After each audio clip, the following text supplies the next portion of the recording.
We're going to have the second semi-final shortly on Sports Extra 3. The toss is on its way. But if you're listening on 5 Sports Extra, we've got Newcastle versus Wolves in the Premier League. Lee Blakeman and Rob Elliott on commentary. Thank you, team. Welcome to St James's Park for a meeting of two teams yet to register a Premier League win between them so far this season as Newcastle United host Wolverhampton Wanderers. It is deafening in here. We can barely hear ourselves speak as the two teams line up in the tunnel down below us. Newcastle with 2 0-0 draws away from home and edged out in that thriller here against Liverpool. Wolves, 3 league defeats out of 3, looking to avoid that becoming 4 out of 4 at the start of the season for the first time in their history. They make 5 changes from the Everton defeat to Wolves as Sarr, Santiago Bueno, Chichawa, Munetsi and Arias all drop out. So Johnston starts in goal, then Mosquera, Arakadare and Rodrigo Gomez come in, as does Ladislav Krejci to make his debut on loan from Girona.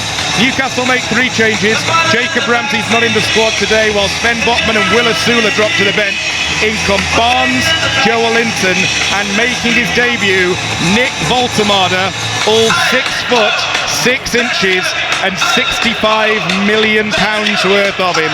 There are black and white flags absolutely everywhere, all around us here at St James's Park. As you can hear, the tannoy incredibly loud. We're sitting on top of the tunnel, low down in this main stand, and alongside me for this one here is the former Newcastle United goalkeeper, Rob Elliott. Rob, good afternoon, how are you? Good afternoon. How is it to be back? Yeah, it's fantastic. It's always such a brilliant atmosphere. Special club. And like you mentioned, there's just a buzz around the club at the moment, the noise, and obviously with the anticipation of trying to get that first win, the atmosphere is just getting better and better. When you mention anticipation, how much of a buzz is there around the place, particularly today, given that Nick Voltemade is making his debut? A lot of Geordies keen to see what he can do in the black and white. Yeah, exactly. I mean, the big money signings are starting to come, and he's obviously a very talented lad, and there's nothing better than seeing a player make their debut at St James's. It can be really special, and particularly with the Barcelona game on Thursday, you know, from my experience, never playing in the Champions League, but when there's a big game coming up, you need to make sure you cement your place in the game before. So I think it's going to be a huge game today. The two teams take to the field out of the tunnel down beneath us, led out by referee Chris Kavanagh. The Premier League anthem plays, and they're lined up either side of the halfway line. Newcastle to the right as we look, Wolves to the left, and they now cross over as they do their pre-match handshakes. So to run through the two lineups for you, Newcastle with Nick Pope in goal, Kieran Trippier, Fabian Schär, Dan Burn and Tino Livramento the back 4. Then a 3 in midfield of Bruno Guimaraes, Sandro Tonali and Joel Linton, and then a top 3 of Harvey Barnes, Nick Voltemade and Jacob Murphy. Just your thoughts on that side as a whole, Rob. You've seen them play against Liverpool in that thriller, 2 0-0 draws away from home. When you take all of that into account and you look at the side today, what do you make of it? I think it's the strongest side they could put out considering the injuries, and it's very well balanced. And I think the big thing is they're going to want to get off to a quick start. You know, Wolves obviously had a tough start to the season, so I'm expecting a fast start from Newcastle. But with Wolves, you know, they were excellent last year, and I think they've made 5 changes, so I don't think it's going to be as easy as maybe the obvious is with Newcastle being at home. But we'll see how they start. But yeah, it's a strong team and a strong squad Newcastle have got now. A change in goal for Wolves today as Sam Johnson comes in for Jose Sarr. He cost £10 million to Johnston from Crystal Palace just over a year ago. Played in the cup win against West Ham a couple of weeks ago. Then it's a back 3 of Yerson Mosquera, Emmanuel Agbadou and Totti. 3 in midfield, Krejci, Andre and Joao Gomez, with Hugo Bueno wide left, Rodrigo Gomez wide right, and then Hwang and Tolu Arakadore are up top. The two captains move into the centre circle for pre-match handshakes with the referee and photos with the mascots. I don't know where I've seen more handshaking, in the centre circle or up here in the main stand. You've seen so many people who you've not seen for ages. Loving being back. Yeah, it's, what the fantastic thing is the club have kept all the fantastic people that are here for the last 10, 15 years, and the club's going through some brilliant times, but there's brilliant people behind it, so it's lovely seeing everyone. There's somebody else just above us who's coming over to wave to Rob Elliott as well, a supporter just leaning over the railings here. Seemed very happy to see Rob Elliott. Who was that? That is the one and only, the legend, Jonas Gutierrez. One of the best human beings I've ever met, and that's made my day, to be honest with you.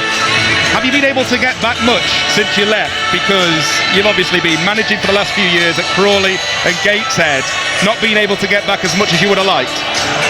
Well, you can't get a ticket, to be honest with you. So obviously I follow the club. I'm a massive Newcastle fan now, and the kids are all born here.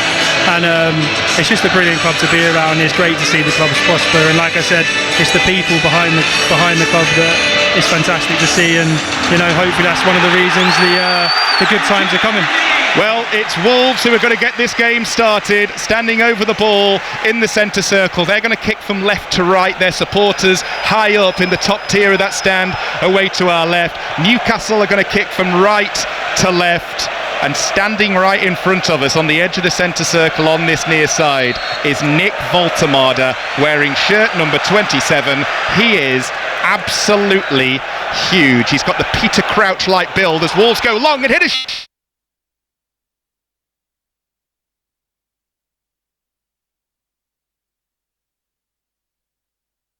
Much the same. He missed the bus, so Ravi does it really well. So I hope. Sorry, did you say he missed the bus? He missed the bus. With Ravi, it's always someone else's fault.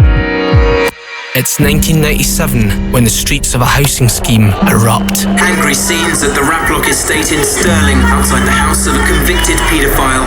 At the heart of the crowd, Big Mags Haney, an anti-paedophile campaigner who made headlines. She wasn't the only person who stood up. She just happened to shout the loudest. Dubbed the matriarch of a family from hell. The amount of crimes committed by that family was stuff of legend.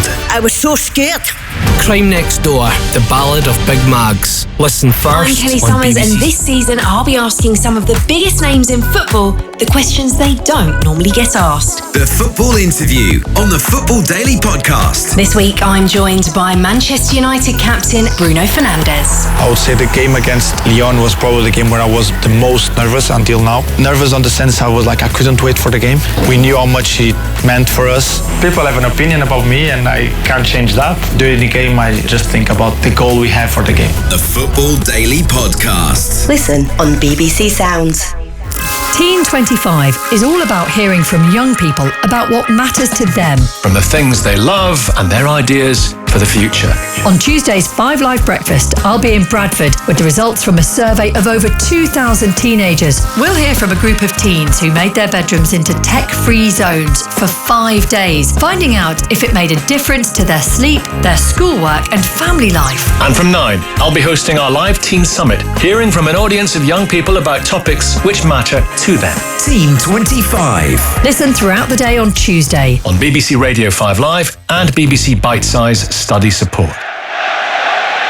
Apologies, you lost the line there, and what a shame, because it's been one of the most lively starts to a Premier League game that we've had all season here on 5 Sports Extra. It's Newcastle 0, Wolves 0, but Wolves could have scored twice. First, a shot from Rodrigo Gomez, a cross goal, brilliantly saved by Pope, and now here come Newcastle on the attack. Tonali down the left, cross with the outside of his right boot, well claimed by goalkeeper Sam Johnston, wearing all pink. I'll run through the 2 lineups again for you in just a second, but Wolves with 2 chances, Pope with 2 great saves, the first to deny Rodrigo Gomez, and then the other save as Wolves come on the attack here was to deny Hwang Hee-chan. It's Hwang who has the ball at the moment, right side of the area, and it's been non-stop Wolves. Rob Elliott so far, what a start by Vitor Pereira's team. Yeah, they've started fantastically. Obviously had the initial shot and then the follow-up from the corner, and no, even then when Sam Johnson got the ball they broke forward quickly, and there's a lot of intent from them, so no, it looks like it's going to be a fantastic game. It doesn't look like it's going to be looks like it's going to be open and very eventful by the start. Ball goes out for a Newcastle throw on this near side, which is the Newcastle left back area, taken by Tino Livramento as Newcastle kicked from left to right, but it's been all Wolves so far, kicking from left to right, attacking the Gallagate. And seeing as we've got a goalkeeper here with us, we've got to do what any commentator would do and tap into all of that brilliant goalkeeping knowledge to make 2 saves, the quality of the ones that Nick Pope has done inside the first minute of a game takes razor sharp concentration, especially when he's playing for the first time in a couple of weeks following the international break as well. Yeah, I mean, the first save is incredible. I mean, to make it in the first 8 seconds of the game is, I mean, you'd be happy with that at any point. The second save of goalkeeper Nick Pope's quality, will expect it, but no, I mean, there's obviously been a lot of talk of goalkeepers this summer, but I think Nick Pope's been one of the best signings in the last, out of the group that come in. Nick's been absolutely fantastic from start to finish, and Newcastle on the attack as Murphy tries the curler just wide.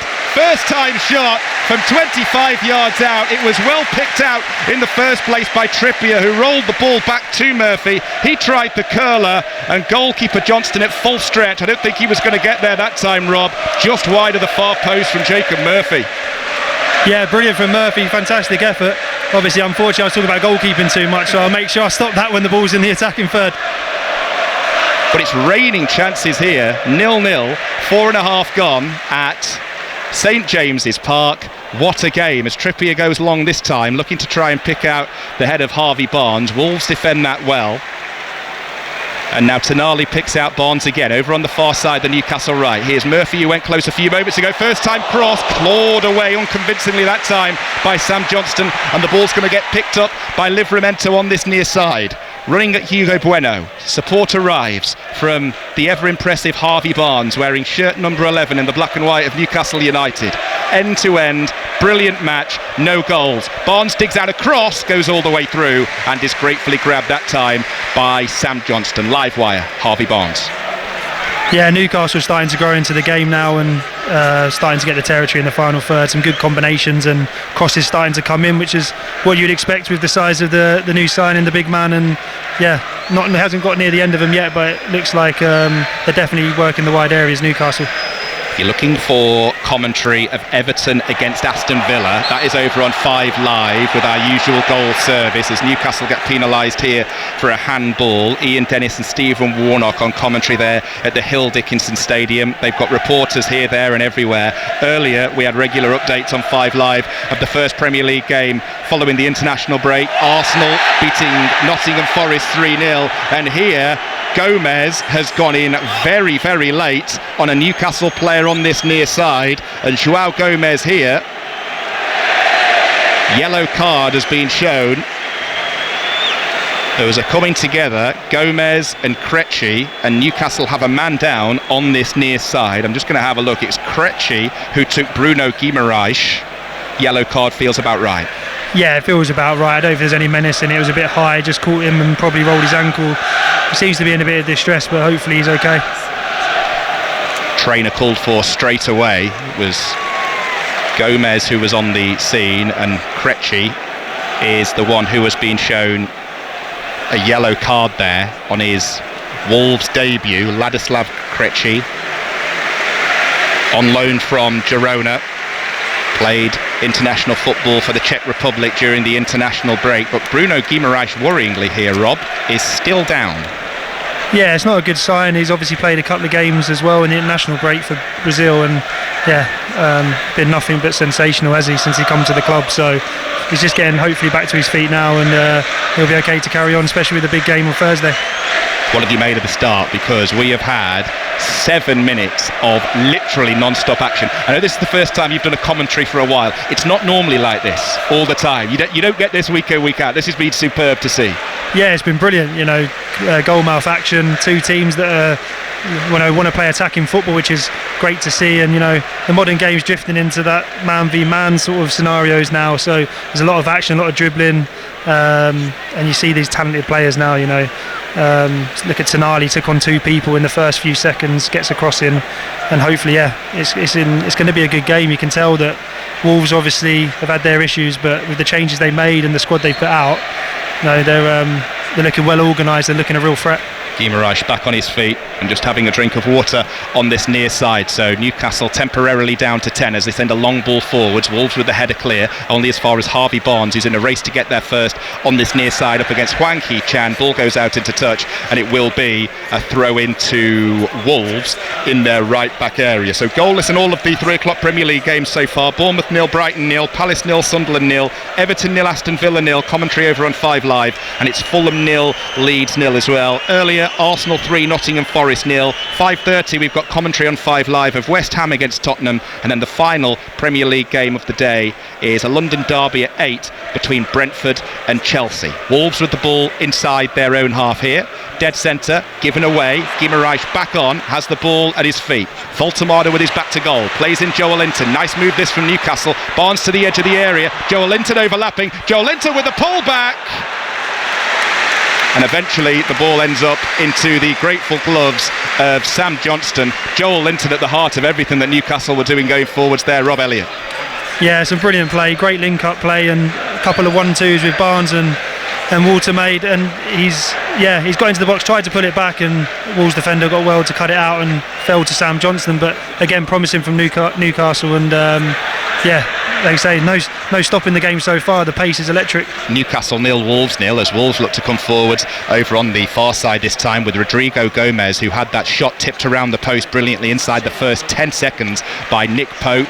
Hwang Hee-chan went close from the edge of the area with a shot which Pope tipped around the bottom corner just a few seconds later. Newcastle with chances since then. Down the other end, here come Wolves into the area left side with Arakadore. Good defending by Newcastle. Trippier picks up the pieces and looks to send Guimaraes on his way, but he's stopped in his stride by Krejci, and Wolves have it back on the edge of the area. Danger here, chance for Wolves, shot goes in, dragged wide that time of the near post by Rodrigo Gomez. You can't give Wolves a sniff today. No wins in the league so far, 3 defeats out of 3, but if you take this game in isolation you'd have no idea.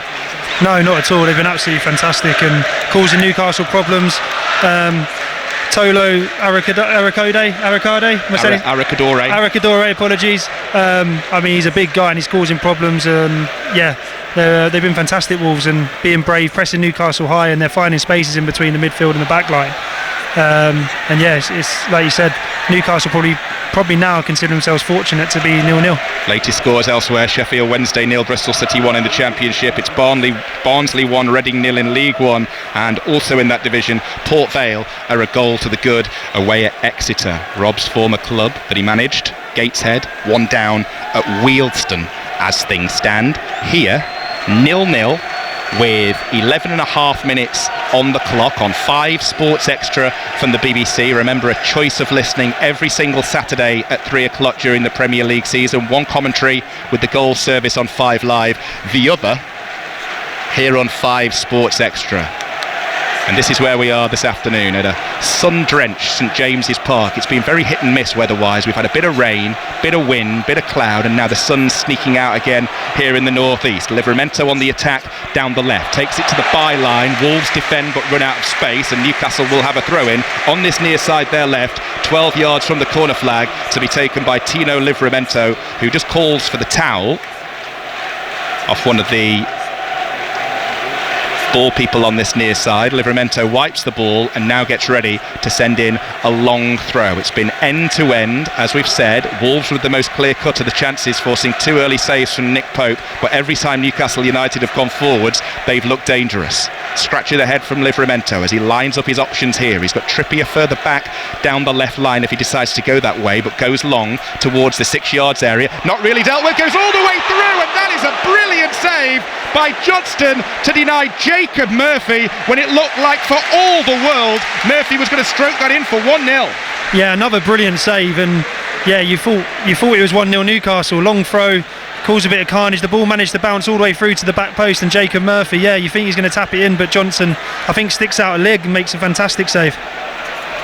It found its way into the 6 yards area. Nobody picked up Murphy as the cross comes back in. Wolves head the ball up into the air, cleared to the edge of the area. Barnes with the first time shot over the crossbar. Goal kick to Wolves, but that throw made its way straight through the 6 yards area. Murphy peeled away from his marker, and Johnston did, I'm guessing, Rob, the only thing you can do as a keeper in that position, made himself as big as possible and just hope the ball hit him. Yeah, he did. He holds his ground really well, moves his feet and sticks out his leg instinctively, makes a brilliant save from a couple of yards. I think Jacob knows he should have scored that, but no, all credit to Johnston. I think if it wasn't for Pope and Johnson, this game wouldn't be 0-0. Well, he had that worldie earlier, didn't he, Murphy? First time shot from about 22 yards out, tried to bend that one into the far top corner. That one went just wide. You could forgive him that, certainly. This time, 5 yards out, goal gaping, should have made it 1-0. Sam Johnston coming in for Jose Sarr to make his first league start of the season. That'll do him the world of confidence, I'm sure. Yeah, definitely. He's very experienced, Johnson. International footballer as well, and yeah, I think he would probably be. I think he'd be looking at this as an opportunity to keep his place. So, no, goalkeeper's been excellent so far. João Gomez has the ball in the Wolves midfield, midway inside the Newcastle half. Newcastle fans just a little bit unhappy there at how much time and space Gomez was allowed to have to dictate things in the midfield. Elsewhere, Wigan 1-0 up at home to Doncaster in League One, but in the top flight, no goals in any of the 5 3:00 games so far. Wolves try and come forwards, go straight through to Pope, wearing all light blue, and he sends Bruno Guimaraes on his way, who's moving just fine following that earlier knock. Newcastle work the ball to the right to the man who should have just scored. Murphy tries the through ball, looking for the run of Joel Linton. Wolves defend well, and Newcastle, Rob Elliott, have the game's first corner. 0-0, 15 gone, plenty in the way of entertainment. Yeah, it's been excellent, hasn't it? And seems to be quite a clear pattern. Wolves protecting the middle, back 5, allowing Newcastle to go wide and backing themselves to defend the crosses. So, yeah, I don't think the action's going to stop, and Wolves certainly have been excellent when they've had the ball and causing real problems. The front 2, front 3 for Wolves have been electric. And round of applause for Trippier as he makes his way over to the far side, the Newcastle right, to take this first corner of the game. It's going to be an away swing. There's João Gomez just cutting off any short option, but there's 5 black and white shirts waiting for this delivery inside the penalty area here. Trippier taking his time. Chris Kavanagh's blown his whistle, the referee, but Trippier again wants to just respot it over on the far side. He's not happy with something. Kieran Trippier, he's bending the ear of the assistant referee. From a spectator's point of view, we just want him to get on with it and not disrupt the flow of the game. In goes the cross, Voltemade with his head. I was going to say rose highest. Easy when you're 6'6". That header though goes well wide of the target. Just not getting the service early on that he would have liked so far, Voltemade. No, he's not, but I think he's shown a couple of lovely touches in linking up with Joelinton and Murphy and Barnes. I think the Wolves aren't giving him much space, are they? They're sitting deep, they're compact in the middle, obviously aware of his threat. So, as the game goes on, hopefully he'll build into it and get a few more opportunities. Johnston's goal kick, wearing all pink, the Wolves goalkeeper, shirt number 31, high into the Newcastle half of the field. The ball is brought down by Arakadore, and now it's the number 8 of João Gomez who carries it back to centre half Yerson Mosquera. Newcastle press, forced the ball to go all the way back to Johnston, under a little bit of pressure there from Voltemade. He hits it long and it's flicked back by Cher, and Newcastle have the ball on the edge of their own D. Elsewhere, Bristol Rovers 1, Barrow 0, Luton 0, Plymouth 1, Fleetwood 1, Walsall 0, and 2-0 Wigan lead now against Doncaster. So goals flying in Leagues 1 and 2, not much in the Championship and nothing in the Premier League so far. There might be one here though for Wolves, who've been excellent in the opening 17 minutes of this game. Ball over on the far side with Talou. Arakadore strokes the ball back. Wolves being more patient in their build-up after that lightningly quick, frantic start. Nice through ball. Here's Hwang, right side of the penalty area, sends it across. Arakadore is waiting, and that is a brilliant intervention by Newcastle, and the back-tracking Fabian Cher there, because it looked for all the world like that was going to be a tap-in for 1-0 to Wolves and Arakadore. It's an unbelievable bit of defending from Fabian Schär, just to get a slight touch to take it away. But yeah, no, Wolves have been electric. They're finding some space down the side in between the fullbacks and the centre halves, and they've been really crisp with their passing. And yeah, Newcastle again fortunate not to concede. So hard to do that as well as a defender, facing his own goal. to not put through his own goal and get the ball behind for a corner, whilst also at the same time keeping an eye on the player who you're trying to deny. Hwang with the in-swinger across the 6 yards area. The ball's cleared away. Barnes tries to get there first to the loose ball, can't, and Wolves have it back with Hugo Bueno on this near side. Deep cross towards the back post, headed across goal, straight into the gloves of Nick Pope, who we've praised a lot so far in this game. Nick Pope, for those early saves and good commanding from set pieces so far as well. Yeah, no, he's been excellent. I think Newcastle's just a bit unsettled at the moment. They haven't really found any rhythm. And I think Wolves have been excellent when they've when the ball's turned over and they've had possession. They've really hurt Newcastle, getting in behind and down the side. And then Newcastle just been a bit sloppy. It's a couple of times they've turned the ball over to Tonali and then Barnes, and Wolves are on the attack again. Yeah, with Krejci, who's on that yellow card following that earlier challenge on Bruno Guimaraes. First goal of the afternoon's got in the Premier League's 3 o'clock. Bournemouth lead Brighton by 1-0. Alex Scott with the goal down on the south coast there. So Bournemouth 1, Brighton 0. Here, Newcastle 0, Wolves 0. 19 minutes played. Nicely controlled by Hugo Bueno on this near side with the ball on the edge of the Newcastle penalty area. Couple of step overs, beats Livramento, pulls the ball back. Defended well that time by Guimaraes, linking up with Barnes. Guimaraes in a little bit of trouble here, draws the foul cleverly from Emmanuel Agbadou, and it will be a Newcastle free kick in their left back area. Clever play. Yeah, used his experience there just to draw the foul, especially with Newcastle not being in a great position in their final third. But no, again, excellent from Wolves. They're getting into Newcastle's final third a bit too easily, whether it's through the individual, whether they're going past 1v1s or whether they're playing the balls, little combinations, and especially the balls down the side. They're pulling the fullbacks out and finding that space down in between the centre halves. So Newcastle really got a job in their hands. Byrne goes long, looking for the run of Harvey Barnes, who tries to take it over his shoulder. Barnes gets clattered on the edge of the area that time by Yerson Mosquera, and the referee, Chris Kavanagh, not interested. The challenge was right on the line, so VAR won't be able to get involved anyway, because I think it was just outside the area. But questions asked there of Chris Kavanagh, because Barnes looked to be clean through, and Mosquera, it was just very, very clumsy how he just bundled into him. Yeah, it's that horrible one when the floaty ball forward and the in behind, and the centre half lets it bounce, and Barnes, well, it'd be interesting to see it again whether he gets the wrong side of him. I think because the ball goes through to Johnson, it's not a foul, but you have seen these given, and it is clumsy. It's clumsy, and he catches Barnes definitely. So yeah, I spend arm across the face. Yeah, I think watching it, I think he's fortunate, to be honest with you. From Mosquera, the game not able to restart. The collision was out of the area. The question will be asked about last man, etc. here. Checking possible red card. Denial of a goal scoring opportunity is the message from VAR. So just a slight pause while we wait to get this game started. Decision made, no red card, no denial of a goal scoring opportunity. The game will restart from a Newcastle United free kick inside the centre circle to be taken by Trippier. He can count himself a lucky boy there, Mosquera. I think so, yeah. It's really clumsy. I mean, there was it wasn't malicious at all. He's caught him with his arm, but he's not intended to. I think it's more the actual collision that was where he can see himself being fortunate. But yeah, Wolves safely navigate the free kick from Newcastle and back on the ball, and yeah, looking very good, aren't they? Those are the thoughts of former Newcastle goalkeeper Rob Elliott with us here on 5 Sports Extra from the BBC. Wolves have the ball inside their own half. Newcastle 0, Wolves 0. If you're looking for Everton versus Aston Villa, that's with Stephen Warnock and Ian Dennis with the goal service as well over on 5 Live. Wolves lose the ball in the midfield. Voltemada gets on the end of it for Newcastle. That's a foul by João Gomez, and Newcastle will have a free kick inside left, level with the edge of the centre circle, which is taken quickly by Joel Linton to send Tonali on his way. He gives it to Trippier, and now here's Murphy, who's had a couple of chances cutting in from the right. He has it right now, plays the ball into the area. Joel Linton tries the flick. João Gomez is wise to it. He clears it towards Hwang in the midfield, does well to hold off one Newcastle player, turn away from another 2, and then switch play superbly across the halfway line to bring in Hugo Bueno, who's advancing forwards, checks, looks at what his options are, brings in Agbadou, and now here's Andre in the midfield for Wolverhampton Wanderers. 0-0, midway point of the first half. If you have just joined us, it has been excellent, this game, in the way of entertainment. It really has. In the Championship, Norwich have just gone 1-0 up at Coventry.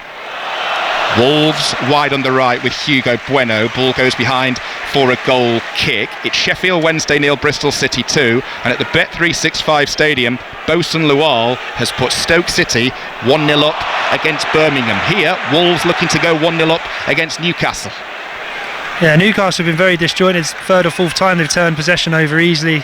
Not really been forced into making the error. And Wolves been excellent. They've pinned Newcastle in there, turning the ball over every single time Newcastle have it, especially from deep.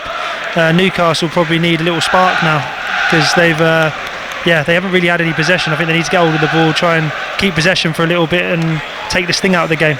In League One, Peterborough 1, Wickham 0, Luton 1, Plymouth 1 and Burton 0, Lincoln 1 are latest scores. This game has had just about everything. A lightning start, good saves, controversial moment there with VAR having to get involved for the very first time. It just needs a goal. If you could write a script for a perfect football match, a goal now would be at this most required time.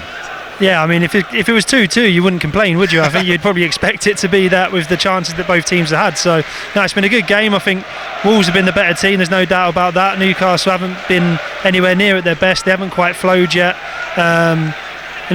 They've shown glimpses in wide areas where they've caused problems, but I think Wolves have probably decided to let Newcastle have it in wide areas and defend the middle of the pitch, so we'll see if that works for them. Newcastle again down the right. Murphy plays in Voltemada, right side of the area, on the byline, holds off 2. Can he get the ball back to Trippier? Yes. Rolls it back. Guimaraes on his right foot. Here's Murphy, chip ball over the top, back to Guimaraes. Voltemada with a shot, it's blocked. Appeals for handball. Here's Livramento on the edge of the D. His shot is saved. The whistle had already gone though, because a Wolves player's gone down with a head injury. But Voltemada, I tell you what, he did not half catch that shot first time, Rob Elliott. Yeah, we've only seen glimpses, but his hold-up play and his link-up play has been absolutely superb. For a big guy, he's got fantastic feet. It's great connection. Obviously, he's hit the Wolves player in the head and he's gone down. But I've liked what I've seen from him so far. It's a great little run there to get in behind, get on the ball, then comes back around and gets his shot off. So, no, look, Newcastle haven't been great. He hasn't had loads of service, but I think what we've seen so far, I've been pleased with. I think probably Barnes and Murphy now need to make more runs off of him in behind to stretch the pitch a bit more, and then hopefully that allows Newcastle to grow into the game. But speaking of size, obviously Tolu Arakade, am I saying that right? Arakadore, apologies. He's a big lad as well, and he's caused Newcastle all sorts of problems. So yeah, I think it's been an interesting start, and I think Wolves, if you're a Wolves fan right now, you're just hoping you get that goal while you're on top, because I think Newcastle, from their point of view, have been poor, and you'd expect them to get better, and Wolves probably just want to maintain the momentum that they've started with. It's got a break in play at the moment here, just why the Wolves medics are on the field. So a recap of the scores elsewhere. Bournemouth 1, Brighton 0 in the Premier League. Alex Scott's goal there is what separates the two teams. Then all the other 3 o'clock games are the top flight goalless. Palace, Sunderland, Everton, Villa, which is live over on 5 Live. Fulham, Leeds, and here Newcastle 0, Wolves 0. West Ham, Tottenham's the 5 Live 5:30 commentary, and then we'll have updates of Brentford versus Chelsea from 8 o'clock. Nick Voltemada, just to give you a little bit more on him, obviously £65 million from Stuttgart. People talk about players needing time to settle in. Well, he's played 3 times this season for Stuttgart already. He was part of the Germany side, started actually for them in the 3-1 win over Northern Ireland. So rust shouldn't be an issue. More familiarity more than anything else when you go into a new club and settling straight in? Yeah, definitely, and I think Eddie Howe spoke about his personality and how he's settled in, and he mentioned it a couple of times, and I think what Eddie's done really well with new signings, especially lads from the continent or South America, is he's given time to settle in. With Tonali, obviously he had the issue with his ban, but even then he wasn't chucked in for every game, and I think that's what Eddie and his staff have done really well. And I think the fact that they see him, I know obviously there's injuries and suspensions, but the fact they see him okay to start is a good sign, and I think he's been good. I think he's held the ball up really well. He seems to know the patterns, and overall it's been a good start. I think we'd like to see him get more service in the box, but I think that's based on Newcastle just getting to grips with Wolves, because Wolves have been excellent. Well, Newcastle on the attack as the game restarts. Murphy tries to send in a cross from the right, blocked, and Newcastle have their second corner of this first half. Wolves temporarily down to 10, just while Mosquera is receiving some final bits of treatment off the pitch on this near side. Mosquera probably count himself a little bit fortunate to have still been on the pitch about 5 or 6 minutes ago, following his coming together with Barnes on the edge of the area. He's now returning, having received treatment, and Newcastle are getting ready via the right boot of Trippier to deliver this corner. An away swinger, 4 black and white shirts on the edge of the penalty area, 2 more central in the forms of Joel Linton and Guimaraes. Corner goes in, Dan Burn heads it down, big Wolves boot volleys it clear towards the edge of the centre circle, where the ball's picked up by Tino Livramento. Here's Harvey Barnes for Eddie Howe's Newcastle United, low ball across the 18 yards line, easily read and cut out by Wolves, who hit it long with the clearance, but this time the furthest player forwards is Joao Gomez, and that's going to carry all the way through to Trippier in the right back area. Plays it long and low, receives the ball back. Newcastle looking to make the most of this while Wolves are still sitting in 0-0 between the two teams here at St James's. 28 minutes on the clock. Newcastle with the ball in the midfield, loose, picked up by Voltemada, gives it to Murphy, who's been lively in this game so far for Newcastle. Nice flick, gives it to Trippier, first time cross, in it goes, couldn't quite reach Guimaraes that time. Ball drops for Tonali though, dead centre, 30 yards out in the midfield. Here's Tino Livramento. Guimaraes says leave it to me, he cuts in on his right foot, now Tonali, now Livramento. Good passage of play this by Newcastle. Livramento on the edge of the area, Tonali 25 yards out, encouraged to shoot, doesn't, instead chips it over the top looking for the run of Trippier. Wolves clear it, and now here's Murphy again on the edge of the area. Newcastle on top here in terms of possession. They need to test Johnston more though, as the cross comes in from the right, looking for Voltemada! Nick Voltemada with a debut goal at St James's Park. He slides on his knees. What a moment for him. £65 million he cost from Stuttgart, and he's repaying that fee straight away. St James's Park and the Newcastle faithful have a new hero, and his name is Nick Voltemada. He's made it Newcastle 1, Wolves 0. Yeah, brilliant header. Exactly what you'd expect from someone who's 6'6". Great play from Newcastle. The first time they've really kept the ball and moved the ball with intent. He pulls off at the back post, gets away from his marker, and with the ball perfectly flighted up, he was never going to miss. Heads it past Sam Johnson at the back post, and what a fantastic start. We said he looked lively, we said he looked sharp, and yeah, the crowd are electric, and hopefully that gives Newcastle another kick start. I think that was a danger we said with Wolves, if they are willing to sit on the edge of their box and allow Newcastle to put crosses in and play in the wide areas, and then that was the danger, and they punished him, and it's a fantastic header, fantastic finish, and a dream debut like we talked about. And you know what, he is going to steal the headlines, and rightfully so. They love a striker up here at Newcastle United, but the person I mentioned just before that who has been excellent, what a ball in, Rob, from Jacob Murphy in the first place. Yeah, fantastic, and Jacob Murphy's been an unsung hero for the last couple of years. He's been Mr. Consistent, he works hard, he's played in multiple positions, and he missed that opportunity in the first 10 minutes, but one of Murph's biggest strengths is that he's got a tough mentality. He'll keep going, and now he puts a fantastic ball in to put Newcastle 1-0 up. Late tackle from Andre on Livramento. He gets a yellow card, much to the annoyance of the Wolves bench down below us. So now that's 2 in the referee's notebook. But the headline for this game, written already, Nick Voltemada, half an hour into his Newcastle United debut with a header. Pinpoint cross from Murphy to set him up. Powerful header. Sam Johnston with no chance, and he peeled away. He slid on his knees. He milked every single moment of that goal celebration as well. And as I said a few seconds ago, he's becoming a hero already and is starting to repay some of that £65 million price tag. What a roar as his name was read out as well, as he was confirmed as the goal scorer. As we said, they love a big striker around here. Yeah, exactly. Yeah, it's I think Newcastle, maybe not the number 9, but a striker for Newcastle scoring goals is going to go down as in folklore. And I think he's got off to a great start, and I think that position he took up in the back half of the goal at the back post, with his size and his dominance in the air, that's something that Newcastle can exploit, not just today but going forward. So it's great to see an early glimpse, and it'll be interesting how Wolves respond, because Wolves have been excellent. That's the first sort of blip I suppose they would have had, and it'll be interesting to see if Newcastle can use the goal to kickstart themselves, because we know they can play a lot better. 32 played, Newcastle United 1, Wolverhampton Wanderers 0.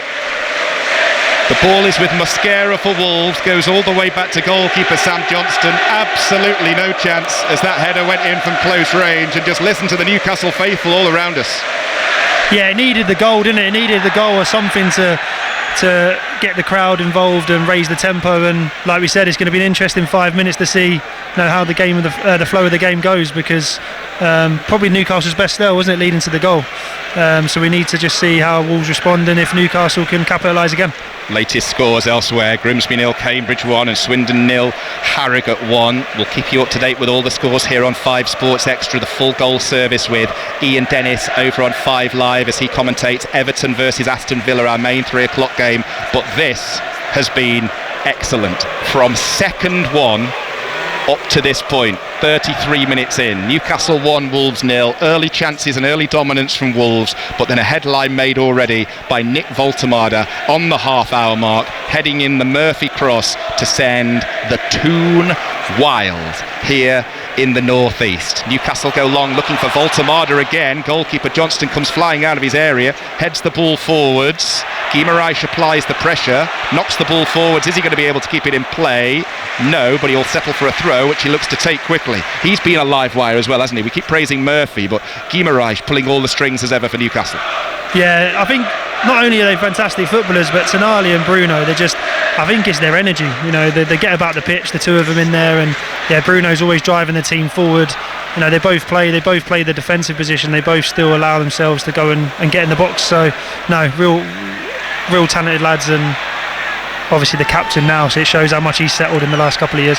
Cher hits the ball high. Wolves just about able to deal with it right side of their penalty area. We have got 11 minutes to go until half time here on 5 Sports Extra. Things nicely tidied up at the back by Newcastle, and now Cher with a pinpoint pass to pick out Joel Linton, who's been effective in this game. Livramento picks out Harvey Barnes. Low cross is blocked this time by Agbadou. Newcastle settle for a throw 12 yards from the corner flag. We thought it was loud when Voltemada headed in that opener for Newcastle. It is going to be really loud here on Thursday night, because what a Champions League fixture they're going to welcome here at St James's. Barcelona will be in town, and we'll have full commentary with John Murray and Chris Sutton on 5 Live and BBC Sounds. That should be quite the occasion. 8 o'clock kickoff here on Thursday night. Tino Livramento again uses the towel to wipe the ball. We've just had fine rain falling here in the northeast. His throw flicked on by Joel Linton, headed away to the edge of the area by Wolves, headed further clear this time by Agbadou. Ball falls for Trippier, who switches play from left to right. Trippier just moving to this near side just for a second. High raking ball intercepted by Rodrigo Gomez, who went close inside the first 10 seconds. He puts the ball out for a Newcastle throw. Taken quickly, Cher has it at his feet and now picks out Sandro Tonali inside right in the midfield, midway inside the Wolves half. Joel Linton finds Guimaraes, and Newcastle since that goal have just looked completely composed and totally in charge of this game. Wolves important, given that they come into this game with 3 Premier League defeats out of 3. Important that they don't let their heads drop now. Yeah, definitely. I think they've sort of sat back a little bit. I think it's taken the wind out of them, conceding that goal, and Newcastle have really stepped on. They've pinned Wolves in now. They're moving the ball really well, working the ball across, and Wolves probably just need to hang on. I'd imagine they're looking to hang on to half time now to try and regroup, because like we said, Wolves probably were the better team up until the goal. Newcastle had one good passage of play, brilliant cross, brilliant finish, and it seems to have really changed the flow of the game.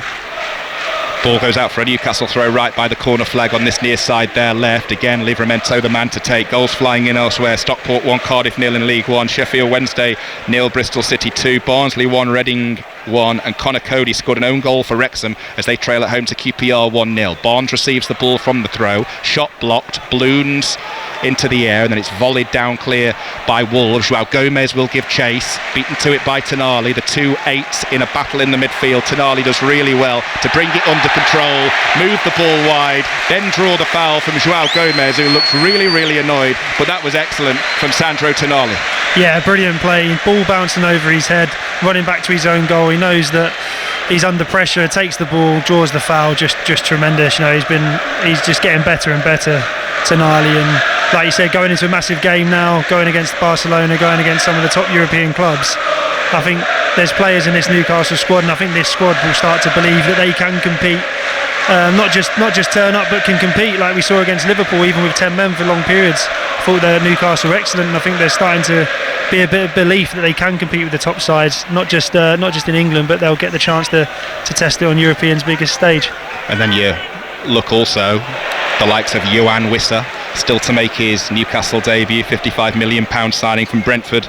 Eventually, seemed like that was never going to get done. It did. He's just got 2 in 2 for Senegal, by the way, during the international break. So he's still to come into this Newcastle squad. Not played club football, Wissa, since the 1-1 draw for Brentford at Wolves on the final day of last season, but still looking sharp, playing international football for Senegal over the last couple of weeks. 1-0 Newcastle lead here. We've got 7 minutes to go until half time on 5 Sports Extra. Wolves with the ball with Krejci, who does well to move over the halfway line. Forwards to João Gomez, tries to play in Arakadore left side of the penalty area. Trippier does well to intercept, but then his back heel clearance is poor. Hwang gets on the end of the loose ball, picks out João Gomez. His cross in towards Hwang, goes behind, goal kick to Newcastle United, and Nick Pope will be quite happy with how the last half hour's gone, given the manic start where he had to make 2 saves inside the first minute. Excellent goalkeeping to kind of provide the platform for what Newcastle have gone on to do since.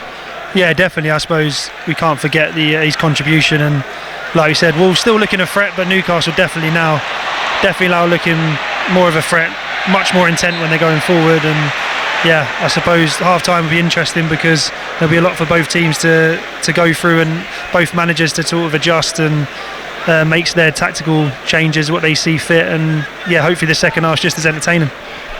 What's really entertaining me here at St James's Park is this is Rob's first commentary for a while, and we had a chat pre-match about kind of the do's and don'ts of football commentary. I'm like, well, whenever there's an attack, just break off and I'll pick up. But literally whenever Rob tries to make a point, such as being the way of this game, whenever he tries to talk, somebody goes on the attack. This time Harvey Barnes couldn't keep the ball in play. But this is what you want, isn't it, from a game? Just end to end, just non-stop chances, non-stop drama.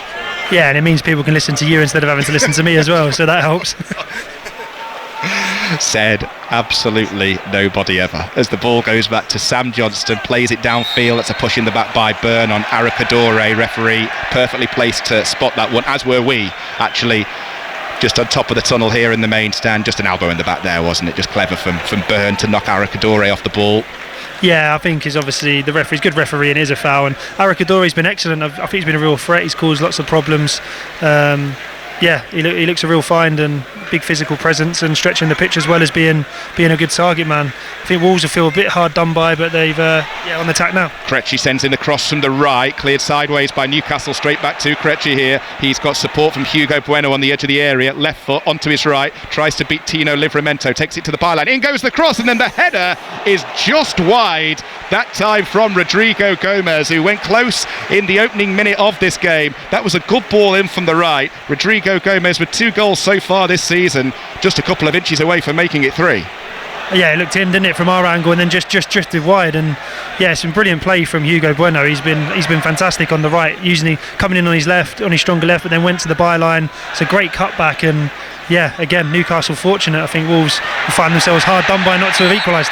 Wolves want a free kick for a foul on Harvey Barnes, given by referee Chris Kavanagh. So Wolves free kick, dead centre of the pitch, dead centre of the Wolves half of the field. Tonali just clips the ball to Guimaraes, and Newcastle quickly get moving again to their right. Trippier to Murphy to Guimaraes once more. 4 minutes to go until half time. Newcastle lead Wolves 1-0. Murphy takes the ball to the byline. That's well intercepted by Totti. Could he prevent the corner? The cheers from the Newcastle crowd will tell you no, he couldn't. So Newcastle with their 3rd corner of this first half. This, one of only 2 goals in the 3 o'clock so far. The one that's been scored here by Nick Voltemada, the other in the Premier League, that is, scored by Bournemouth's Alex Scott to give them a 1-0 lead against Brighton. Palace, Sunderland, Everton, Villa, Fulham, Leeds, all still goalless. As Trippier gets ready to deliver the ball from the far side, the Newcastle right, with this latest corner. Arms go up into the air, plays this one in with pace towards Byrne at the back post. Byrne wins the header. Wolves first to the second ball, and it will be cleared on this near side. Is that a foul by Burn on Totti. No, says referee Kavanagh. Totti does well to get to his feet and still somehow keep possession of the ball. Voltemade in with one challenge, then a second. The spin keeps the ball in play, and here come Newcastle with Guimaraes. Excellent ball to the right with the outside of his right boot. Just lacked a little bit of pace, but it got to Trippier anyway. And now here's Murphy with a shot, just wide. He caught that brilliantly. Johnston went flying at full stretch. He wouldn't have got there. It was just wide, but that was brilliant. And it all started by not one but two tackles from Nick Voltemade.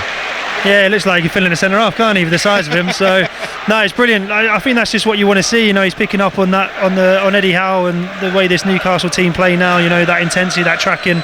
Put two good challenges in. The ball somehow stayed in, and Bruno with a fantastic ball with the outside of his foot, and then Trippier with another fantastic first-time pass into Murphy. And yeah, I think Murphy will be disappointed, isn't it, at the target. He could have had 3 today, and yeah, good signs from Newcastle. They're a bit more aggressive now. I think they're a bit lacklustre the first 30 minutes, but they're pressing Wolves, they're turning the ball over, and again, could be 3-3, you know, this game, the way it's going, and hopefully it continues. I was going to say on Jacob Murphy, I don't think he'll be disappointed that he didn't hit the target there. He'll be disappointed that he's not leaving the pitch at half-time with the match ball, because he has had so many chances. That one, the one where he's had the most time and space to line it up, and then he just caught it, absolutely wellied it with his right boot. It glided perfectly through the air, but just the wrong side of Sam Johnston's right-hand post. We've got 90 seconds to go, plus stoppage time in the first half here on 5 Sports Extra. We'll be back with Mark Chapman for all the half-time scores and reports in just a second, and then we'll come back to St James's Park here on Sports Extra as soon as the teams re-emerge for the second half, so that we can have a break and Rob Elliott can sample the hospitality. Ball over the top to Barnes. Flag stays down here. Barnes into the area left side. Ball across the 6 yards area. Murphy surely this time 2-0. But then the flag goes up. And you did feel straight away, Rob Elliott, that Harvey Barnes was at least 1 yard offside, but that's the instruction that's given to the assistant referees. Wait until the passage of play ends, which he did, and as soon as Murphy's shot found the net, the flag went up. Yeah, he tried to delay his run, and I think he just drifted offside. We'll see here whether he did or not. But great cut back to Murphy, who obviously this time puts it in, and it probably seems like it's his luck today. The one goal he does get is offside, but yeah, again, good play from Newcastle though. Again, looking like they're a threat every time they're going forward, and I think Wolves do need half time now to reset. VAR confirming what we thought straight away. Offside, Harvey Barnes in the build-up to that goal. So it's still Newcastle 1. Wolves 0 here, Wrexham 0, QPR 2 in the Championship, Swindon 1, Harrogate 1 in League 2. And Newcastle here have a free kick. All eyes turn to the side of the pitch to see what the fourth official, Anthony Backhouse, is going to add on for stoppages. Wolves have the ball with goalkeeper Sam Johnston. 5 minutes to be added on here at the end of the first half. We have had a couple of stoppages, haven't we? The collision involving Krejci and Guimaraes, and then we saw Mosquera stay down when he caught that shot full board in his face as well. So 5 minutes to be added on here. Wolves have been awarded a free kick for a foul midway inside the Newcastle half. Ironic cheers coming from the Wolves supporters high up in the gods here. I'll be honest, I don't think Chris Kavanagh's had that too bad a game. No, obviously they are a long way away, aren't they, up at Newcastle? So the referee seems to have done everything right. I don't think there's been too many controversial decisions. So no, but I suppose it's frustration. But good opportunity for Wolves to load the box. You know, they're a big physical team as well, and they've looked a threat. So Newcastle need to make sure they defend this properly. Half-time, Fulham 0, Leeds 0 elsewhere. Mark Chapman with all the reports and scores, as I say, at the end of the first half here. Wolves with a high ball into the penalty area. Nick Pope comes and claims it at its height, 8 yards out, bowls the ball quickly to Trippier in the right back area. João Gomez on him in a flash. It just took Wolves a little bit of time to get going again following that goal, but now they're just starting to find that belief and confidence once more. The way that Newcastle took the lead, Voltemade with the header on his debut, just knocked the confidence out of Wolves after a strong start. Yeah, I think they've sort of gone into survival mode, haven't they? They just look like they're trying to get through at 1-0, whereas when they were on the front foot at the start of the game, they're a real threat, and they still are a threat going forward. I think they've probably just sat off Newcastle a little bit too much now, and like we just seen there, unlucky in terms of the play. Ball played into the feet of Voltemade, back to goal, edge of the area, tried a kind of back-heeled flick. It was never on because there was nobody anywhere near him in black and white, just a little bit clumsy that time, but he will not care. He's got that goal on his debut, and he's going to remember that forever. Yeah, I think you can see the confidence is in him getting that goal, settled with the nerves, Imagine as a striker, move to a new club, move to a new country, the first thing you want to do is get a goal to settle everything, and like I said, I think that's the first time he's been wasteful, so... Well, Newcastle wanted a free kick over on the far side, nothing given by referee Kavanagh. Play will continue as Wolves try and switch from left to right, but this time Hugo Bueno couldn't quite get there, and it goes out for a throw into Newcastle in their left back area. Half-time whistles blowing all around the country. We'll confirm all the scores shortly. Late goal in the Championship, Hull are level at Swansea. Swansea 1, Hull 1. Here, Newcastle United leading Wolverhampton Wanderers by 1-0. 2.5 minutes of first half stoppage time still to go at the end of a half which has been excellent. Both teams with chances, but on the balance of play when it comes to possession, balls in from the wide areas, Newcastle just about deserving, if you take out those 2 first-minute chances for Wolves, of course. Yeah, I think the first 30 minutes you'd argue Wolves are the better team, but now with the chances that Newcastle created and obviously with the goal itself, I think you probably look at it and go, Newcastle are going into half-time just slightly deserved it in the league. I think Wolves really have been punished for the fact they haven't taken their chances, and I suppose Newcastle could have made the game easier by taking theirs, so I suppose it tees the game up for the second half perfectly and gives us the opportunity to see, like you said, it's going to be tough team talks for both managers, because I don't think either will be overly happy. Just a delay in the free kick being taken by Newcastle. Former Newcastle keeper Rob Elliott there, making his 5 Sports Extra commentary debut. Will be happy with the scoreline here, as it could be about to get better. Ball play towards Guimaraes, edge of the area. Wolves intercept and clear, only as far as Joe Linton, out to the right. In it comes from Trippier. Voltemada tries to get there. Ball cleared away well this time by Wolves, and they're able to get it up towards the halfway line. What will make Rob Elliott even happier is his former side Gateshead have just equalised at Wealdstone, so it's 1-1 there. Newcastle looking to make it 2 here with Murphy cutting in from the right on his left foot, runs into traffic, receives the ball back though. Murphy dead centre, 25 yards out, shot blocked, and now Tonali beats his man, puts in a shot off the post. He did everything right, Sandro Tonali. Cut in, first time shot, off the inside of the post and back out it came. Here's Harvey Barnes on the follow-up. His cross is blocked. That's hit a Wolves defender in the face. It wasn't a handball. That is going to be a corner, and that should be 2-0 to Newcastle. Yeah, brilliant strike from Tonali. Chops in on his left foot, sees it up and hits the inside of the post, and I think it goes behind Sam Johnson and somehow doesn't go in. And even before that, Murphy getting his shot off, which was blocked. And I think, like we said before there, Wolves need to get through to half-time now, because Newcastle could have made this 3s and 4s. So, brilliant from Newcastle. Really turned the screw since they've scored, and just looking for that second to try and give them a bit of breathing space. Corner to be taken by Harvey Barnes, an in-swinger. I make this Newcastle's 5th corner of the half. The 5 minutes of stoppage time are up, so this will be the last act of what has been an action-packed first half of this game between Newcastle and Wolves. Some argy-bargy in the 6 yards area. Chris Kavanagh just looks at the situation and says, look, what do you expect me to do when there's a player on his backside in the penalty area before a corner gets swung in? All seems a little bit nonsensical at the back post. Dan Byrne, one of the players involved, as Trippier eventually takes the corner. In it goes. Tonali with a shot towards goal and has to be tipped around the post for another corner. No time for that to be taken though. There is the half-time whistle, and Newcastle lead Wolves by 1-0. And the man who's going to take the headlines is Nick Voltemada, who scored a header half an hour into his Newcastle United debut. It was brilliant from Jacob Murphy, who's had a great half in general, to be fair, but the cross from Murphy from the right was pinpoint to land straight on the head of Voltemada, and he powered his header past Johnston at the back post to give Newcastle, Rob Elliott, just about a deserved 1-0 lead going into half-time. Yeah, I think so. I think up until the goal, Wolves were excellent and you looked like they were the better team, but once the goal's gone in, Newcastle's got better and better, and arguably should have been 2 or 3 to the good. So no, overall been a good display from Newcastle since the goal. Fantastic debut goal as well, and I think Wolves now need to regroup and get back to where they started the game, because they've just faded out the game more and more as it's gone on, and probably fortunate to only go in at 1-0. But on a Wolves point, just finally, enough quality from them in glimpses to give them hope, being just the 1 down. Yeah, I think they've been fantastic, to be honest with you, up until the goal.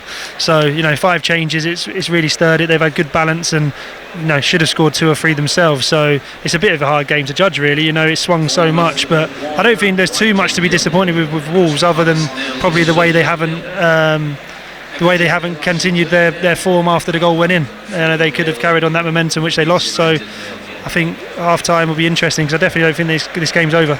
We'll be back here on 5 Sports Extra in about 11 or 12 minutes' time. But for now, with the half-time score here, Newcastle 1, Wolves 0, we'll rejoin Mark Chapman and the team over on 5 Live for all the half-time scores and updates.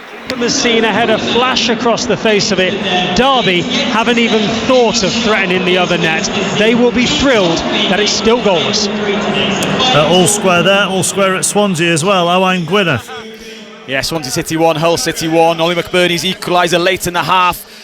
For Hull replying to Zan Vipotnik's 4th goal of the season. On the whole, it's been a game lacking in quality and accuracy, but Swansea will feel they had the better of things. But at least those 2 goals have given the fans something to talk about. Swansea 1, Hull 1. Elsewhere in this championship this afternoon, Norwich lead at Coventry by 1-0. Sheffield Wednesday 0, Bristol City 3. Hillsborough, Bristol City unbeaten in the championship this season. Sheffield Wednesday continuing their miserable start. Goalless between Watford and Blackburn. And at Wrexham at the break, it is Wrexham 0, QPR 2. A Conor Cody own goal. And Richard Coney has got his 3rd of the season for QPR. Let's get details of that game at Coventry. Mark Webber. Where it's half-time, Coventry 0, Norwich 1. Norwich have unpicked Coventry's defence better than the artful Dodger on the counter-attack and have silenced the home crowd with a lead at half-time. Mateusz Kvistgarden, 17 minutes in, loose-marked on a counter-attack to drive a shot into the Coventry goal.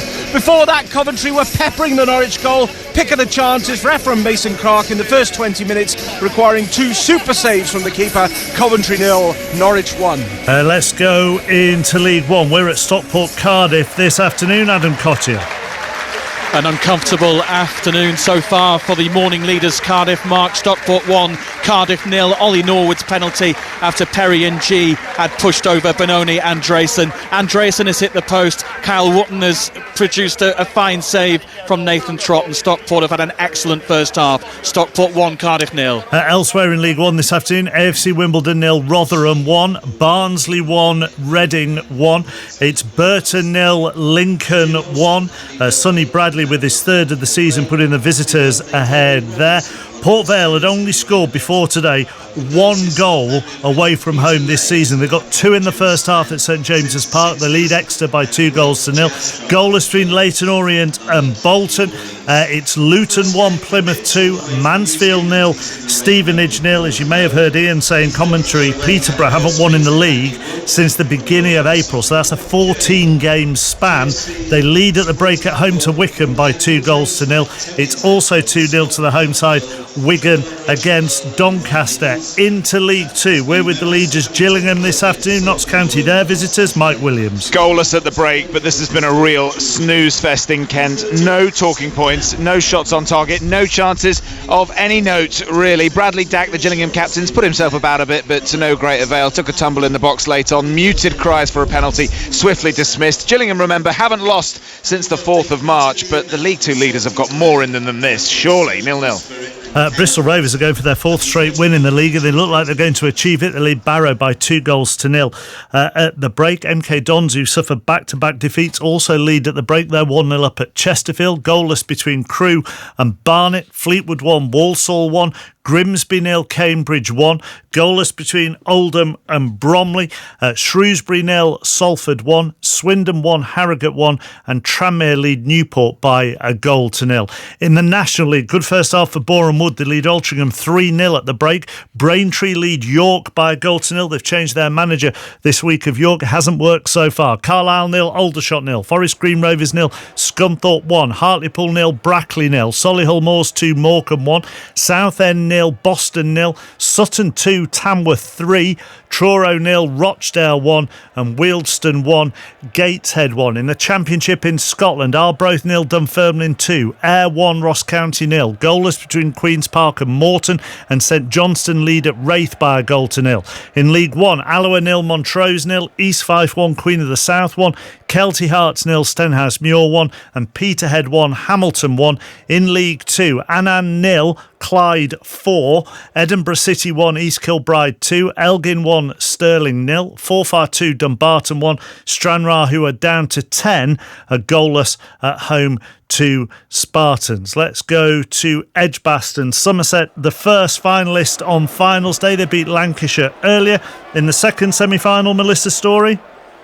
Well, Northants, they're in a bit of trouble. They're 65 for 5 after 8 overs. They dismissed the dangerous Northants captain David Willey, his first ball. The Centurion in the quarter-final for Northants, Ravi Bopara, he went just for 8. And Saif Zaib just now dismissed by a fantastic catch by Ali Orr, diving on the boundary to his left. Bit of a rebuild needed now for Northants. They're 69 for 5. Russell Fuller in Poland at the tennis.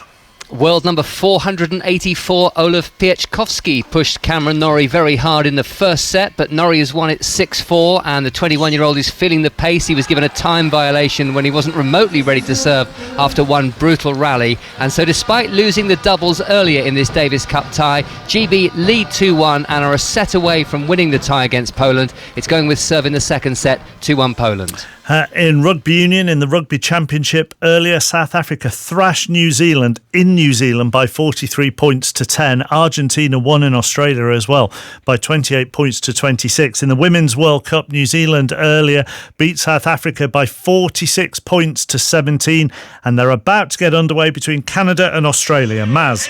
Yeah, and both sides making a couple of changes for the business end of this tournament, Mark. Canada 3 from the Scotland win, which saw them progress from Pool B as the group winners. Australia making 2 from their defeat to England last weekend. Looking to make the semi-finals of a World Cup for the first time in 15 years, the Wallaroos. But we expect them to find it pretty tough against a Canada side ranked second in the world. The winners will play New Zealand here in the last 4 on Friday. We get underway in the next 2 minutes or so. A couple of minutes to 4 o'clock. Al Tansley has the news. The voice of the UK. This is BBC Radio 5 Live. The Metropolitan Police has estimated that 110,000 people have attended a rally in London organised by the far-right activist Tommy Robinson.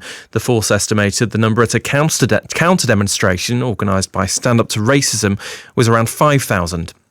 Downing Street has pushed back against criticism of the Prime Minister by some Labour MPs. Several backbenchers have now publicly criticised the handling of Lord Mandelson's appointment as ambassador in Washington and his subsequent dismissal.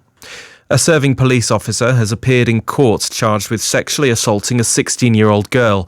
PC James Stillman of Devon and Cornwall Police appeared at Exeter Magistrates Court. He's also charged with misconduct in a public office. And Qatar says it will host a summit of Arab and Muslim leaders on Monday to discuss Israel's attack on Hamas officials in Doha. Officials say the country remains on high alert as it can't rule out another strike. The US Secretary of State Marco Rubio will visit Israel tomorrow. Teen 25 is all about hearing from young people about what matters to them. From the things they love and their ideas for the future.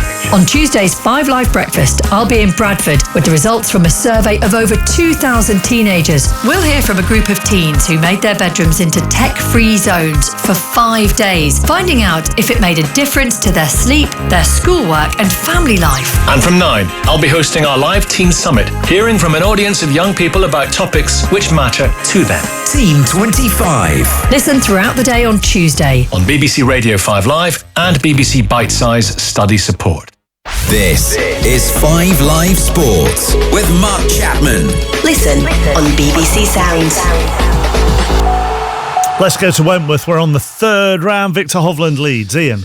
Yes, he does, but he had to birdie the 10th to get back at the top of the leaderboard after drop shots at 8 and 9. Opened up with 3 birdies in his first 4 holes. So he's at 13 under par as he plays the 11th, 1 ahead of the Frenchman, Adrien Sadier, who has only had 1 bogey on a very changeable weather-wise day here at Wentworth, 12 under par. And Alex Noren, the winner of the British Masters, former champion here, he's at 12 under. But a really good day, Mark, for Tyrrell Hatton. He is bogey-free today, 6 under par for his round, 11 under, just 2 behind. And John Hunt can tell us who's had a really good day at the St Ledger. Yeah, that's it's a familiar headline, Mark. Aidan O'Brien with his 9th win in the St Ledger. Favourite Scandinavia winning by a neck there from Rahib. But Aidan O'Brien making new records all the time as his career develops. John Scott, 185 years ago, was the last trainer to win a hat-trick of St Ledgers until today. Aidan O'Brien has just matched him with that achievement. The Derby winner, incidentally, Mark Lambourne, faded to 4th. He was a little bit under par.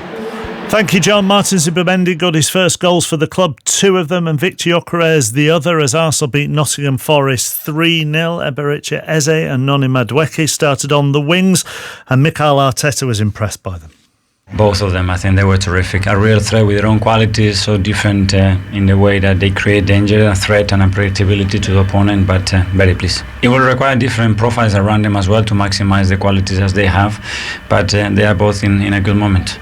You had players all over the pitch who sparkled for you, and the man with 2 goals, the first one was a thunderbolt, the second one was a header from Zubimendi. Incredible. I think to be the way he's performing, the authority he's showing on the pitch, great. If he's adding goals on top of that and the type of goal that he scored today, then what else can we ask? And at the back, you were without Saliba, but it was seamless.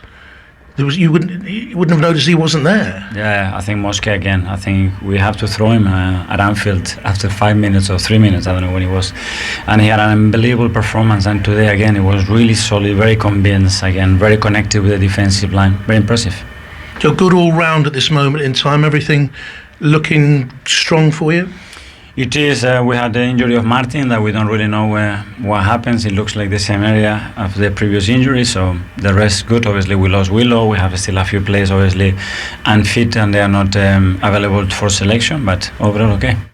Mikel Arteta with Jonathan Pearce. The thoughts of Ange Postecoglou during Sports Report at about 5 o'clock, before full commentary from the London Stadium of West Ham against Tottenham. Back underway, as you can hear, at Everton. Ian Dennis. Yes, just back underway, so perfect timing. It is 0-0 between Everton and Aston Villa, but I can tell you that Aston Villa have made a change at half-time. Yuri Tielemans has gone off and Evan Gesand has come on, the Ivory Coast international, for just his 3rd appearance, as Everton playing from left to right as we look, with Njai, lays it off towards O'Brien. They have Pickford in goal, O'Brien, Keane, Tarkowski, Garner at left back, Gay, Irabunam, Dewsbury Hall, Njai, Grealish and Beto for Everton in their royal blue shirts and white shorts. So they are attacking that giant stand away towards our right that holds the 13,000 all the way back, trying to mirror what they've done at Dortmund, of course, with the yellow wall, and very similar as well to those who've been at the Tottenham Hotspur Stadium too. In comes the throw from O'Brien. It was a long one in towards the penalty area. And just looking to see how Aston Villa have jigged things around. Gessan is playing on the right, isn't he? Yeah, and then McGinn's gone alongside Bogard in midfield, so it's not much of a huge change for them. Buendia out on this left-hand side, but what it will do now is, I think they'll just be looking to push James Garner back into that left-back position with Gesson and his ability to take people on in 1v1 situations, but I have seen him predominantly off the left-hand side when he started and played for Aston Villa so far. So that's how the midfield is configured, with Rodgers in behind Watkins, and then the defence is Cash, Mings, Konsa and Digne. Emi Martinez is in goal, but Everton are coming forward, and this is Gay. Can't switch it to Grealish. Struck the heels of McGinn. Picked back up though by Everton. Dewsbury Hall falls overrunning the midfield, and Rodgers now looks for Watkins. Easily cut out though by Tarkowski. Hardly had to really break stride there to step forward. O'Brien now runs forward with the ball, the right back, playing from left to right, does well. Irabunam, former Villa player. Shrewsbury have equalised at home to Salford City in League 2. Shrewsbury 1, Salford City 1. Out to Grealish, hugging that left touchline. Comes infield, they've doubled up on him, flicks it back. Shot from Garner. Beto steers it wide. It was a low ball, fizzed in. Beto tried to guide it in right-footed, and it was probably about a foot or so wide of the right-hand post. It remains 0-0. Try in the Women's Rugby Union World Cup, Canada-Australia. Mas Faruqi. Yeah, pretty much from kick-off in. Good link-up play down the left from Canada, and then a burst of speed from Asia Hogan-Rochester, touching down on the corner. The conversion was missed by Sophie de Goody, but Canada starting this match as they mean to go on in this Rugby World Cup quarter-final. Canada 5, Australia 0. Thanks, Maz. You'll get that on Sports Extra 2. It's a streaming service available through the BBC Sounds app, as we mentioned in the first half. More choice than ever before. Welcome back to St James's Park. No changes made by the two managers, Eddie Howe or Vitor Pereira at half-time. Newcastle leading Wolves by that one. Nick Voltemada header, 2-0 on the half-hour mark. And it's going to be Newcastle United to get this second half started. Sandro Tonali stands over the ball as the home team get ready to kick from left to right, attacking the Gallowgate end, and Tonali hits it long downfield. Away we go for the second half. Newcastle 1, Wolves 0. Rob Elliott, the former Wolves, that was a Freudian slip, former Newcastle goalkeeper, alongside myself, Lee Blakeman, for commentary here on 5 Sports Extra. The message from Eddie Howe, Rob, at half-time would have been what, do you think? Just more of the same? Yeah, more of the same since the goal. I think just up in the intensity and the speed of play. I think since the goal went in, they've been excellent, so I think they won't want to change too much, and I think it would be the opposite from Wolves. I think they'll want to start the game the way they did and make sure they don't. I think they're probably sitting off Newcastle a bit too much when Newcastle in possession, allowing them into them wide areas, and Newcastle started to hurt them. It was an interesting kick-off from Sandro Tonali that you don't see all that often. He just launched it like it was a game of rugby, high into touch, as deep inside the Wolves territory as he could possibly get, which resulted in a Wolves throw by the corner flag, and it's just taken them about a minute to get away from that area. You don't see that all that often, but a great kind of way to mix things up, I thought, from Tonali there. Yeah, it's creeping into the game more. I think we've seen PSG and I think Barcelona have done it, where you just play for possession, put the opposition 5 yards from their goal line, and you can only throw the ball so far, can't you? So it seems to be a tactic creeping into football, and Newcastle used it well there. Maybe Sandro Tonali, as he came out of the tunnel, just caught a glimpse of me in my NFL baseball cap and got all confused here in my Philadelphia Eagles attire, as the ball is worked by Newcastle to the far left to Tino Livramento, who was excellent in the first half, nice and busy and lively, and Newcastle are on the attack here. Joe Linton switches from left to right to find Kieran Trippier. Murphy takes over. He could have had a hat-trick in the first half. Jacob Murphy got the assist for the goal. It was a pinpoint cross to pick out Voltemada with the header, and now Newcastle, passing the ball in triangles, do well to win a throw in that time off Rodrigo Gomez. Trippier to take the throw, level with the edge of the Wolves penalty area. I'll run through both lineups as soon as we get another break in play. Newcastle fans starting to find their voice in the Gallowgate as they just continue to return from having had their half-time refreshments. Goals flying in elsewhere in the Premier League. Brighton have equalised at Bournemouth. Kiru Mitoma has got the goal there down on the south coast. Bournemouth 1, Brighton 1. Here, Newcastle leading Wolves by 1-0. It's Gillingham 1, Notts County 0 in League 2. Watford 0, Blackburn 1 in the Championship. And Shrewsbury 1, Salford 1 in League 2. Sam Clucas with the goal there. Here, Newcastle have won it down the right. Murphy with the cross. Wolves clear, only as far as Trippier on the edge of the area. Takes it on the bounce, gives it to Guimaraes inside the D. Nice turn, goes the full 360. Andre goes in with the challenge, and Wolves are able to clear the ball towards halfway. Byrne wins it back and gives it to Livramento. 3 minutes gone in the second half here on 5 Sports Extra. Yeah, Wolves really haven't come out at all. Newcastle, from like we talked about from the kickoff, have pinned them in, and Wolves are struggling to get out their half, and I think Newcastle really are trying to turn the screw. Murphy again, who's been excellent, got down the side of Gomez, and good defending. Trippier following up, and Bruno just couldn't get the shot off, but Newcastle on the attack again.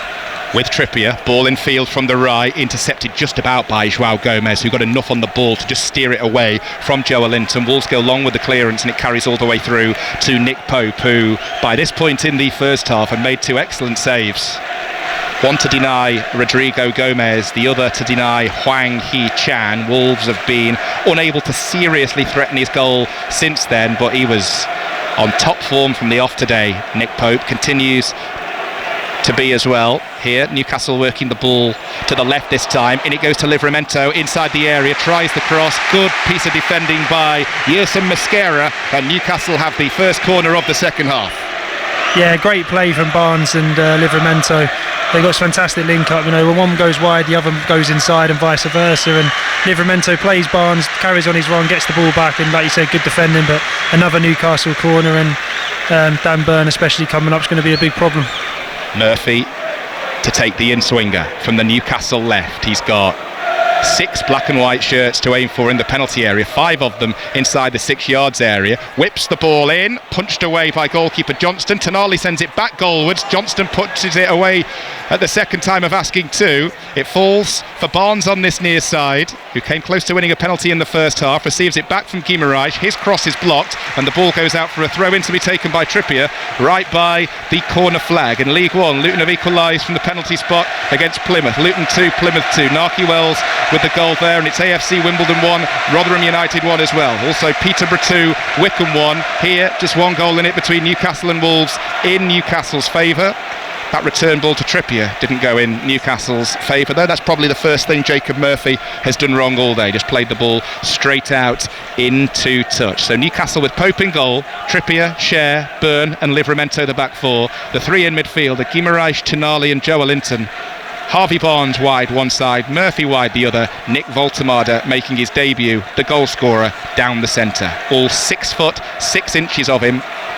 Thin, Peter Crouch type build. Played 3 times for Stuttgart this season already. Played for Germany, started in the 3-1 win against Northern Ireland during the international break, and he's fitted straight into life here in the northeast. Took him just half an hour to open his account in black and white.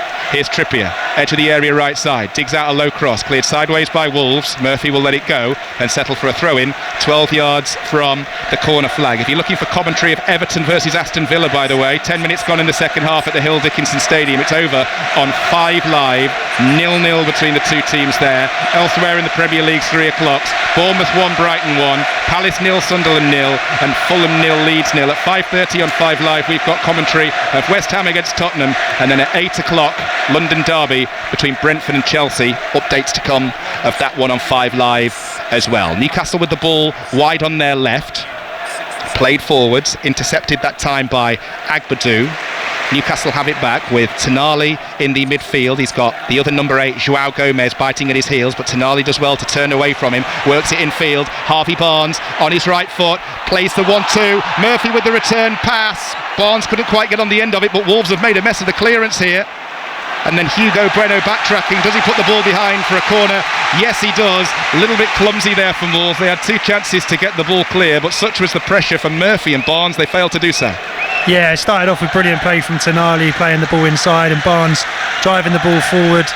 I think they're trying to play to Trippier because Trippier was free on the outside, but when it comes to Murphy, he's played the reverse back into the box, and it got a bit congested, and eventually Newcastle get another corner. But yeah, it's all one-way traffic now, isn't it? It's just Newcastle constantly on the attack. In swinger from Murphy in front of the Gallagher. 7 minutes gone in the second half. Corner swung in. Wolves deal with it in a straightforward way by putting the ball straight behind for a repeat scenario. Another corner, second in quick succession here, to be swung in again by Jacob Murphy. A second goal here and Wolves really would be left with it all to do. A little bit of argy-bargy again inside the 6 yards area. So many players on top of Sam Johnston. He's done really well already in the second half to deal with a couple of high balls into the box. Impossible to see how he's going to be able to get through the crowd in front of him here. Murphy swings it in with pace towards the near post, headed away that time by Krejci. Back towards Murphy. Livramento's over there as well, but João Gomez does really well to turn away from not 1, not 2, but 3. Does the ball go out for a throw-in in his favour? No, it doesn't. Hugo Bueno clears on the turn, and the throw-in eventually goes the way of Newcastle. Taken quickly. Crew 1, Barnet 1. Crew took the lead, and then Barnet have just equalised within a minute of going behind there. It's also Barnsley 2, Reading 1 in League 1, and Plymouth Argyle in League 1 are down to 10 men. Joe Edwards is being sent off there. They're currently drawing 2-2 with Luton. Here Newcastle 1, Wolves 0, and it's Tino Livramento who goes forwards to the man who's been the busiest man on the pitch this afternoon, Jacob Murphy. Running at Bueno, takes it to the byline. Can he dig out a cross? He can't, and it goes behind for a goal kick. 54 gone. Your thoughts on how it started since half time, Rob? I think it's been more of the same, isn't it? It's just all Newcastle. Wolves really struggling to get out and get some foothold in the game. I think Newcastle now just pushing for that second. I think Wolves just need to inject a bit of energy, whether they need to be a bit more direct, go up to the big man in Orakode. Is that I said that right this time? Arakadore, apologies. He's been excellent, and they need to use him as a base, because when he does go up to him, he's causing problems. And but Newcastle just smothering at the moment, and it looks like it's more a case of when Newcastle score. So Wolves really do need to step up their game, and I'm sure they'll prove me wrong here. As excellent as Aracadore's been, I don't think he's going to be buying Rob Elliott a pint after the final whistle here up in the northeast. It's a long way to go though. Newcastle leading Wolves by 1-0, and it's Wolves who have the ball with Andre on the halfway line. Goes back to Yerson Mosquera. Wolves 3 defeats out of 3 in the Premier League so far this season. They've scored just twice. Both of those goals came last time out in the 3-2 home defeat to Everton. They've now conceded 9 times, bottom of the table, and they've never in their history lost their opening 4 games of a league season. But that is the stat that's staring Vitor Pereira's team in the face at the moment. A really, really tough place to come back from mentally, as much as anything else, when you've lost 4 out of 4, especially either side of the international break. Yeah, obviously watching Wolves today, you wouldn't have expected that to be the stat. No. I think they've been excellent up until the goal, and they just lost that confidence. But I think that's what happens when you're not winning, you're not getting the results, you're not getting the rewards for your play. It can snowball, and I think they've got to, from the Wolves' point of view, they've got to try and break that as soon as possible and get themselves going again, because like they proved, I think your stats we were talking about before, what they did last year and what the manager's done has been nothing short of exceptional. So we know they're a good team and they're a good squad. They've lost some good players in the summer, and I suppose it's a bit of a rebuild, but when you're losing games, it makes that bit more difficult. I mean, they made 7 summer signings in one hand, which all cost around £102 million, give or take a few grand for Wolves, but then they lost Cunha, Aït-Nouri, Fabio Silva, amongst others. Big players, big personalities to try and replace straight away. They failed to win any of their first 10 last season. Gary O'Neill went, Vitor Pereira came in and got them up to 16th, 17 points eventually above the relegation places. So he knows what to do to get wins in the Premier League. It's just a case of needing a bit of time and patience here as he tries to drastically rebuild his Wolves squad. Here's Guimaraes with a heavy first touch on the halfway line. That allows Rodrigo Gomez to go snapping in. Free kick goes the way of Wolves here, taken very quickly by Krejci down below us. Gives it to Gomez, and now Andre inside the centre circle for Vitor Pereira's Wolves. Here's Totti, plays the ball to Rodrigo Gomez on this near side in front of Eddie Howe. Heavy first touch, but he gets away with it because Totti bails him out. High ball forwards. Cher sends it back to where it came from. Totti again, but the loose ball falls for Newcastle. Voldemort is pulled down. Joelinton will continue. Here's a chance as he plays in Harvey Barnes. Goalkeeper Johnston came flying off his line to make the save, and now the referee stops play because Mosquera's gone down holding his face. But that was quick thinking by Joelinton to play in Barnes, because you would have forgiven him for stopping when he saw Voldemort get pulled down. Yeah, brilliant play from Joelinton. Jumps on the loose ball, breaking through, sees Barnes on the outside, and it's fantastic goalkeeping from Sam Johnson. Comes off his line, really brave, dives at the feet of Barnes and intercepts it just before he gets there. So, yeah, just another example. I think Newcastle, where they have been excellent, as soon as the ball turns over, they're cutting through Wolves, and the opportunities are coming. And I think going back to Wolves, like we said there, when you lose players, those 3 players of that quality, it's going to take time. And I think, like you said, there's no issues with the manager. He's been nothing short of exceptional what he's done. I think they're just obviously looking for that first win to get the confidence, and making 5 changes today, I think he's obviously trying to find his settled team as well. So yeah, I don't think Wolves are going to have any huge issues long term, but I suppose in the short term they need to get that first win and get themselves going. He's a proper personality as well, Vitor Pereira, somebody who I've had the pleasure of speaking to post-match on a few occasions. Keeps you waiting for ages, but when he comes out, he's absolutely box office at his press conferences. Really nice guy, top character, and we've still got this break in play here while Yerson Mosquera receives treatment for a head injury. Not for the first time, Rob, actually. He was down for quite some period of time in the first half too, wasn't he, Mosquera, when he got caught in the face by that Voldemort strike? Yeah, he was. He's obviously he likes getting the action, so he's a bit worse for wear. And yeah, Voldemort landing on you is not gonna just rub off for a couple of seconds the size of him. But yeah, no. Going back to the manager, one of my best friends is he's a massive Wolves fan, and obviously the manager, quite in the press, going into pubs after the games and drinking with the fans. And I think just getting that connection back with the fans after what had happened previously. So I think he's well thought of, and this team's a good team. They're young. They've obviously got a lot of players, and I think Wolves will be fine. And they're not out of this game yet. They just need to reignite themselves, because they've lost their way a little bit, and they're just getting overrun by Newcastle. And like the goal ignited Newcastle. I think Wolves need to find that little bit of quality and to get themselves going and try and, like you said, stop the rot, as you would say. Mosquera makes his way to this near side, having received treatment. Just having a word with the medical team on this near side. The game will restart with Johnston kicking the ball out of his hands, long and high downfield. It's gobbled up by Byrne, who heads it back to where it came from. Voltemade wasn't expecting that, neither was Murphy. He gives chase to what was a lost cause in the end. Totti returns the ball back to Johnston, and Wolves will build again from the back. Bournemouth have just retaken the lead against Brighton. Antoine Semenyo scoring from the penalty spot there to make it Bournemouth 2, Brighton 1. Elsewhere, Palace 0, Sunderland 0, Everton 0, Aston Villa 0. Commentary with Ian Dennis and Stephen Warnock on 5 Live. Fulham 0, Leeds 0. Here, Newcastle leading Wolves by that one Voltemade header to 0 as we hit the hour mark here in the northeast. Trying to rain, sun trying to come out. We've had cloud. If we could tick off snow, we've had just about everything during this game so far.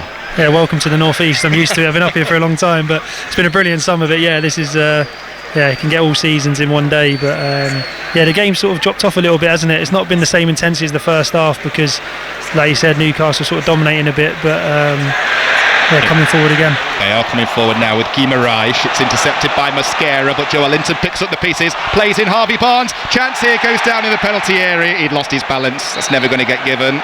And eventually the free kick goes the other way, actually. Wolves man down inside the penalty area. I think that's Mosquera again. It is. Mosquera spent more time on his backside than on his feet in this game since 3 o'clock. It's definitely entertaining, isn't he? He's all over the place, but no, he's done well overall. He's energetic and he likes the. I think he's enjoying the engagement with Joe Linton and the Newcastle players. But yeah, I think he just needs to get up and get on with it because Wolves are they need to find something, don't they? I think I think they need to be a bit more direct now. They need to go up to the big man and get some players around the ball. Because they did that in the first half, bypass Newcastle, and it caused them problems as they just tried to go long again. Yeah, long towards Hwang Hee-chan, gobbled up in the air by Cher, and then Guimaraes wanted too long on the ball, and that kind of sums Newcastle up since half-time. Guimaraes there wanted too long on the ball, a little bit sleepy. Rodrigo Gomez nips in and returns the ball back to goalkeeper Sam Johnston. I'm aware I've not run through the personnel in the Wolves team for you in this second half. Johnston's the goalkeeper in for Sarr. Mosquera, Agbadou and Totti are the back three. Wide on the right Gomez, wide on the left Bueno, but they do keep swapping. Krejci, Andre and Joao Gomez in the midfield behind Tolu Arakadore and Hwang Hee-chan up top. 62 gone. Free kick to Newcastle for a foul on the goal scorer Voltemade in the midfield. I've just seen a replay of Voltemade's reaction when he scored that goal on the half-hour mark. The joy etched from ear to ear, just a dream start, moving just a matter of days ago really from Stuttgart. He's played for them 3 times already this season. He's played for Germany during the international break, comes here, thrown straight in by Eddie Howe and scores. He couldn't miss really. The cross was so good from Jacob Murphy, but scores on his debut. St James's Park and the Toon go wild. They absolutely love that moment. Nobody though clearly looking at his face more so than Voltemade did. Here, ball goes out for a throw-in over on the far side, and he's just been completely marked out of the game since that goal, hasn't he? Mosquera's been all over him. Yeah, he has. I think they know his threat, especially his link-up play as well. They've been a lot tighter to him, not allowing him to bring Newcastle into play with his link-up. I think just talking there, obviously Wissa being injured, but sort of a classic attack. If you get Wissa back with his pace running in behind his energy and the aerial threat of Voltemade, they're going to be a real pairing. And I think it's when he is back fit and the two of them are together, I think it could be quite exciting times. I mentioned in the first half, picked up that injury, didn't he, on international break? Wissa scored 2 and 2 though for Senegal as players switch from right to left towards Hwang.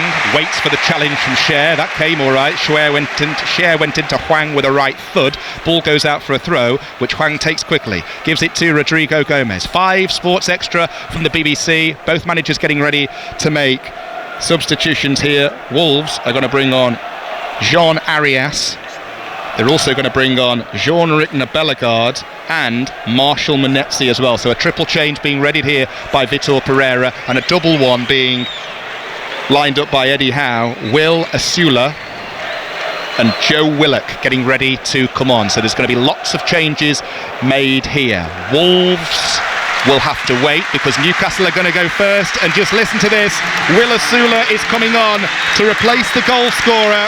The first 64 and a half minutes we've seen from him in a Newcastle United shirt. Nick Voltemade, and he has been, Rob Elliott, superb. Took his goal really well. Yeah, he has. He's absolutely fantastic. I think all you can do as a striker is you can do the best you can with the service you get. He hasn't had loads of service, he has loads of opportunities, but when he's been asked to link up the play for the team, he has. And the biggest thing what he's done is when he's had that opportunity, that one opportunity, he's been ruthless and he's took it. And he's took it in a manner that you'd expect, and the one that hopefully we'll see a lot more at St James's. Joel Linton has been replaced by Joe Willock, and now the Wolves changes are being made as well. You'll be delighted because Talou Arakadore is going off.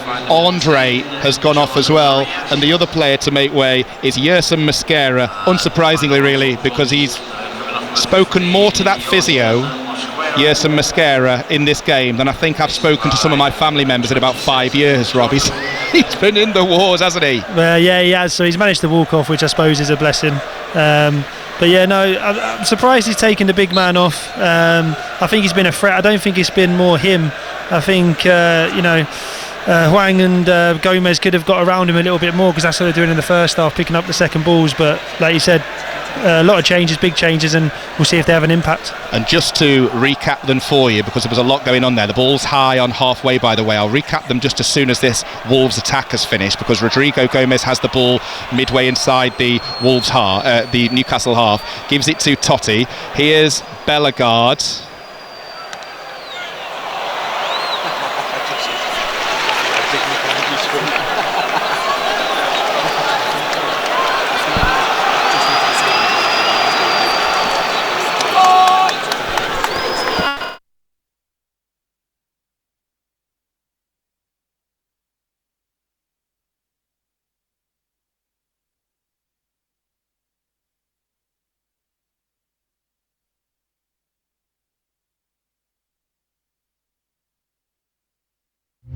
The stories we tell.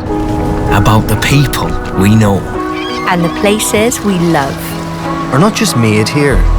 They're stories made of here. The British Isles are globally important for nature. Yeah, we might find that kid who's got the raw talent, who's in a back street in Preston somewhere. That'd be amazing. The thing is... We're moving back to Barry. What?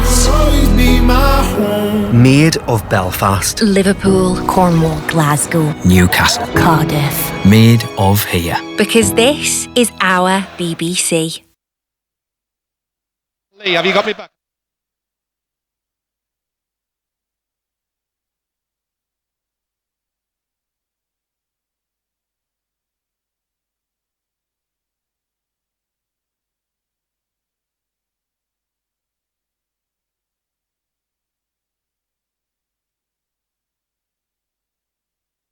Yep.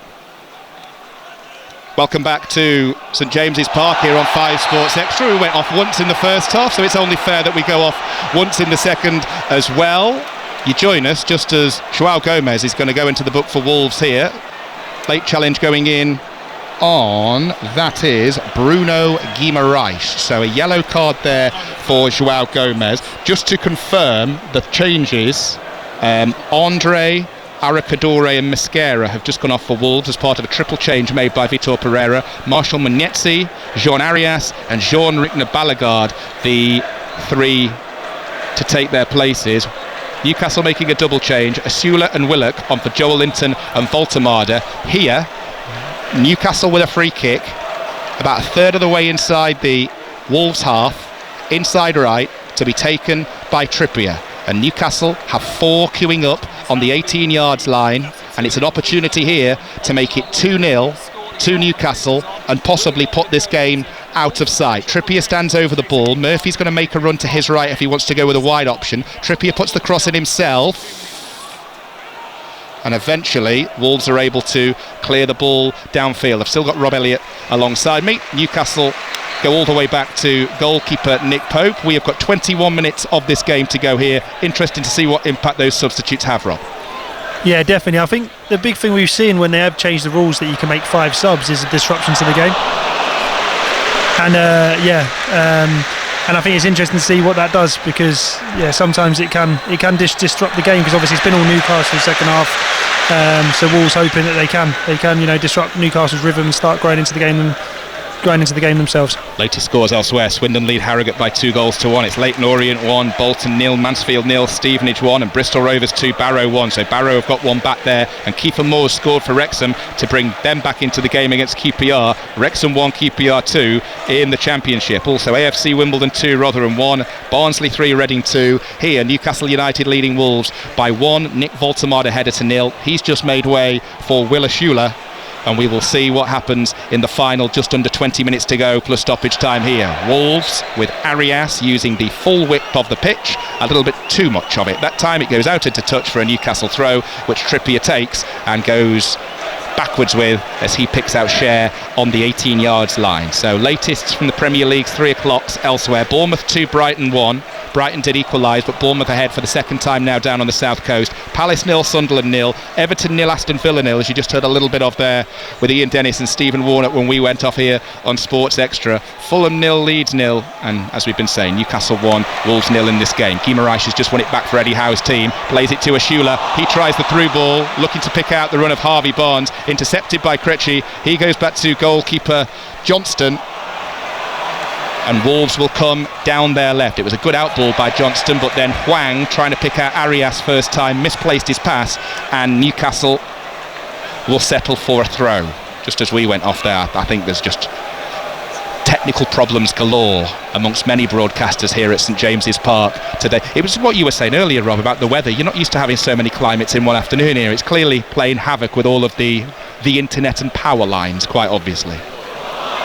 Yeah, there's obviously an issue, isn't there, with the sunny clouds to what looks like it's going to absolutely bucket down. So, hopefully it's better listening to us than not listening to us.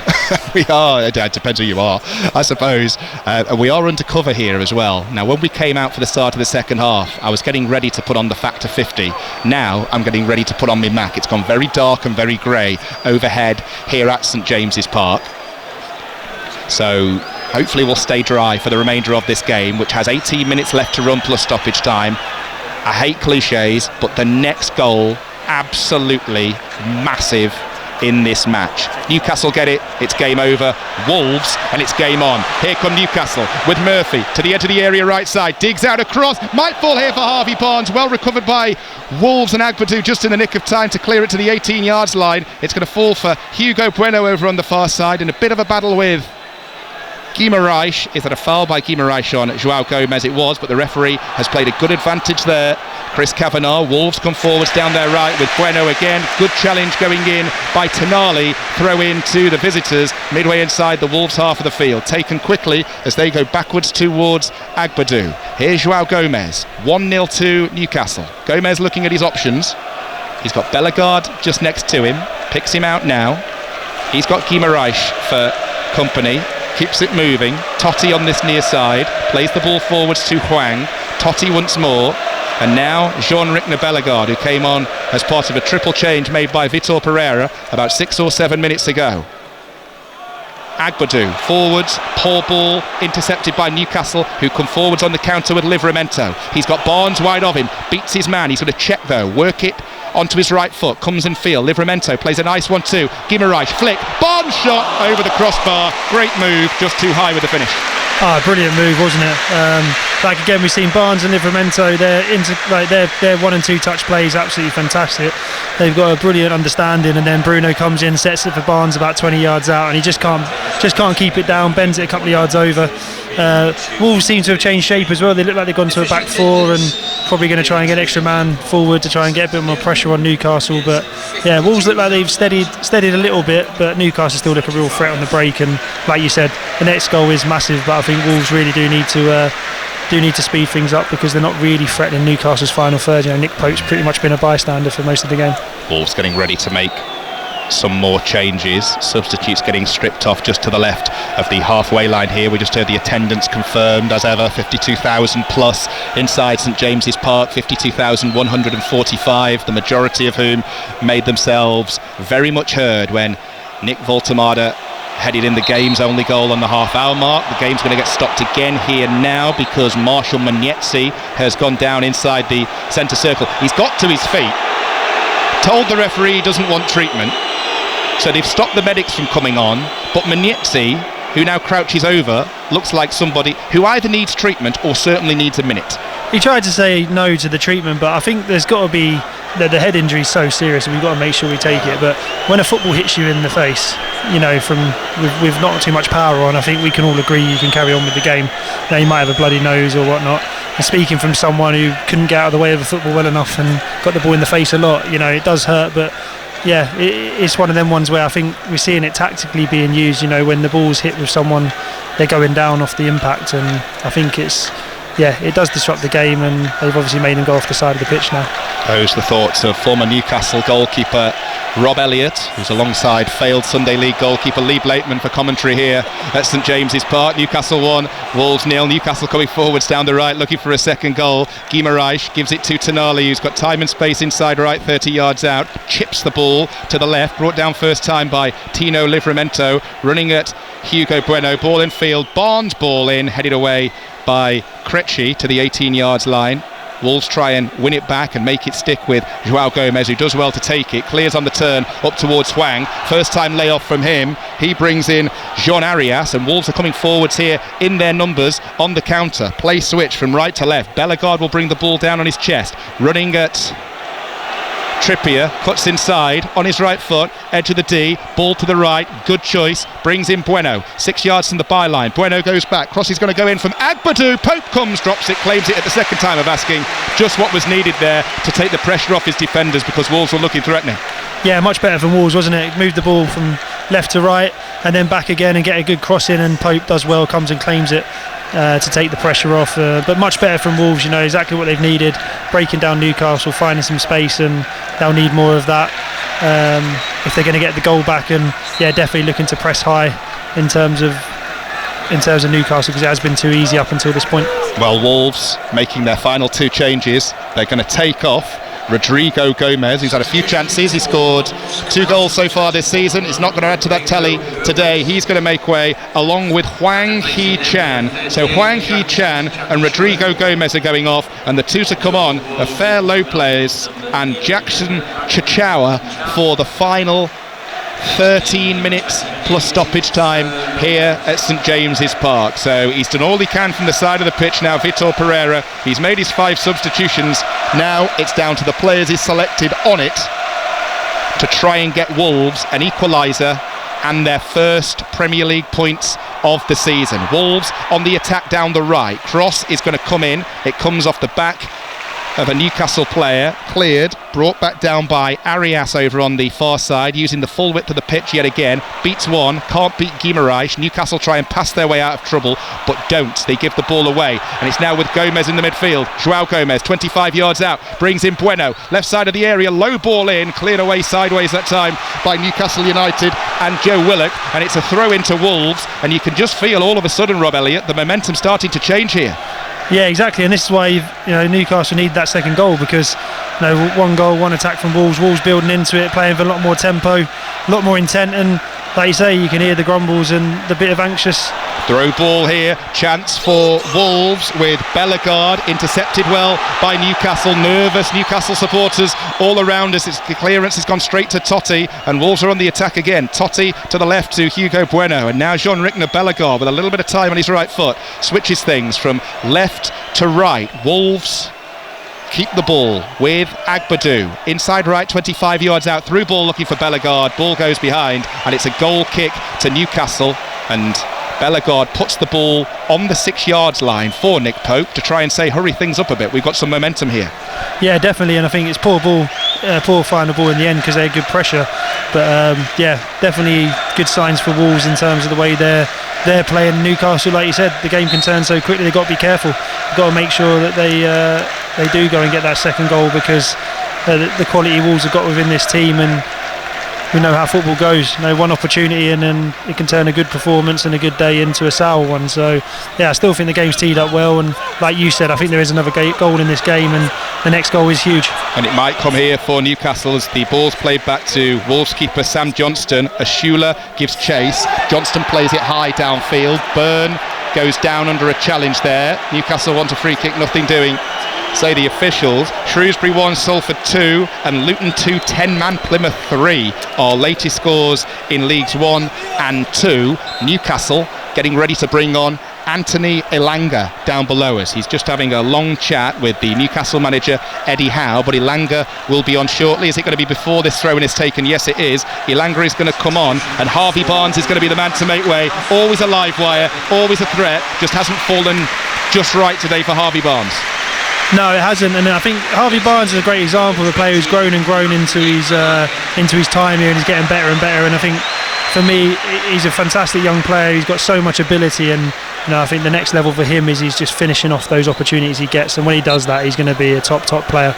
But Elanga coming on now, I think with Wolves probably pushing out, trying to get the goal back, there's going to be more space, and with Elanga's pace, it could be a real threat for Newcastle on the counter. So yeah, hopefully he teases up for a good 15 minutes. Gateshead 2-1 up at Wealdstone. Rob's former club.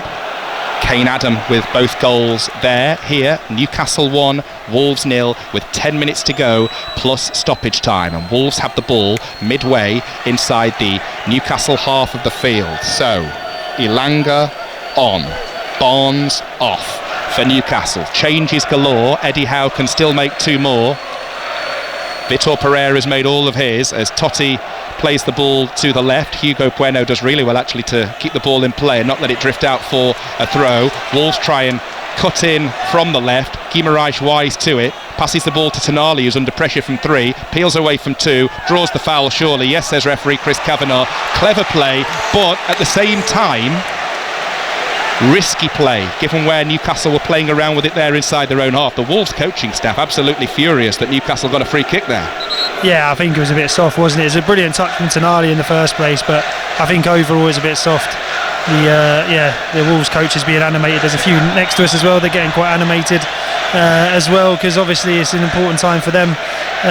But yeah, I think Newcastle got away with that one. I think it's that classic one, isn't it? When you're under pressure and you've got a man tight to you, you go down, and 9 times out of 10 you get the free kick. West Brom 0, Derby 1. Andreas Weimann with the goal there at the Hawthorns in the Championship. Newcastle go long here, looking for the run of Asula, beaten to the ball by Totti. He clears on the turn with his left foot. Trippier tries to bring it under control on his chest, falls for João Gomez, passes the ball out, couldn't find Arias, and it's going to be a throw into Newcastle, a third of the way inside the Wolves half. Newcastle 1, Wolves 0. Commentary to come on 5 Live at 5:30. West Ham, Tottenham, and then we'll have updates of the London derby from 8 between Brentford and Chelsea. Already today in the Championship, 1-1 it ended between Charlton and Millwall, 2-2 between Oxford and Leicester, and between Preston and Middlesbrough, and then goals flying in everywhere in the Championship. West Brom just going a goal down at home to Derby. Stoke still leading Birmingham by a goal to 0. We'll keep you up to date as they go in the closing stages here on 5 Sports Extra. But it's St James's Park. It couldn't be more finely poised. That is a late tackle going in.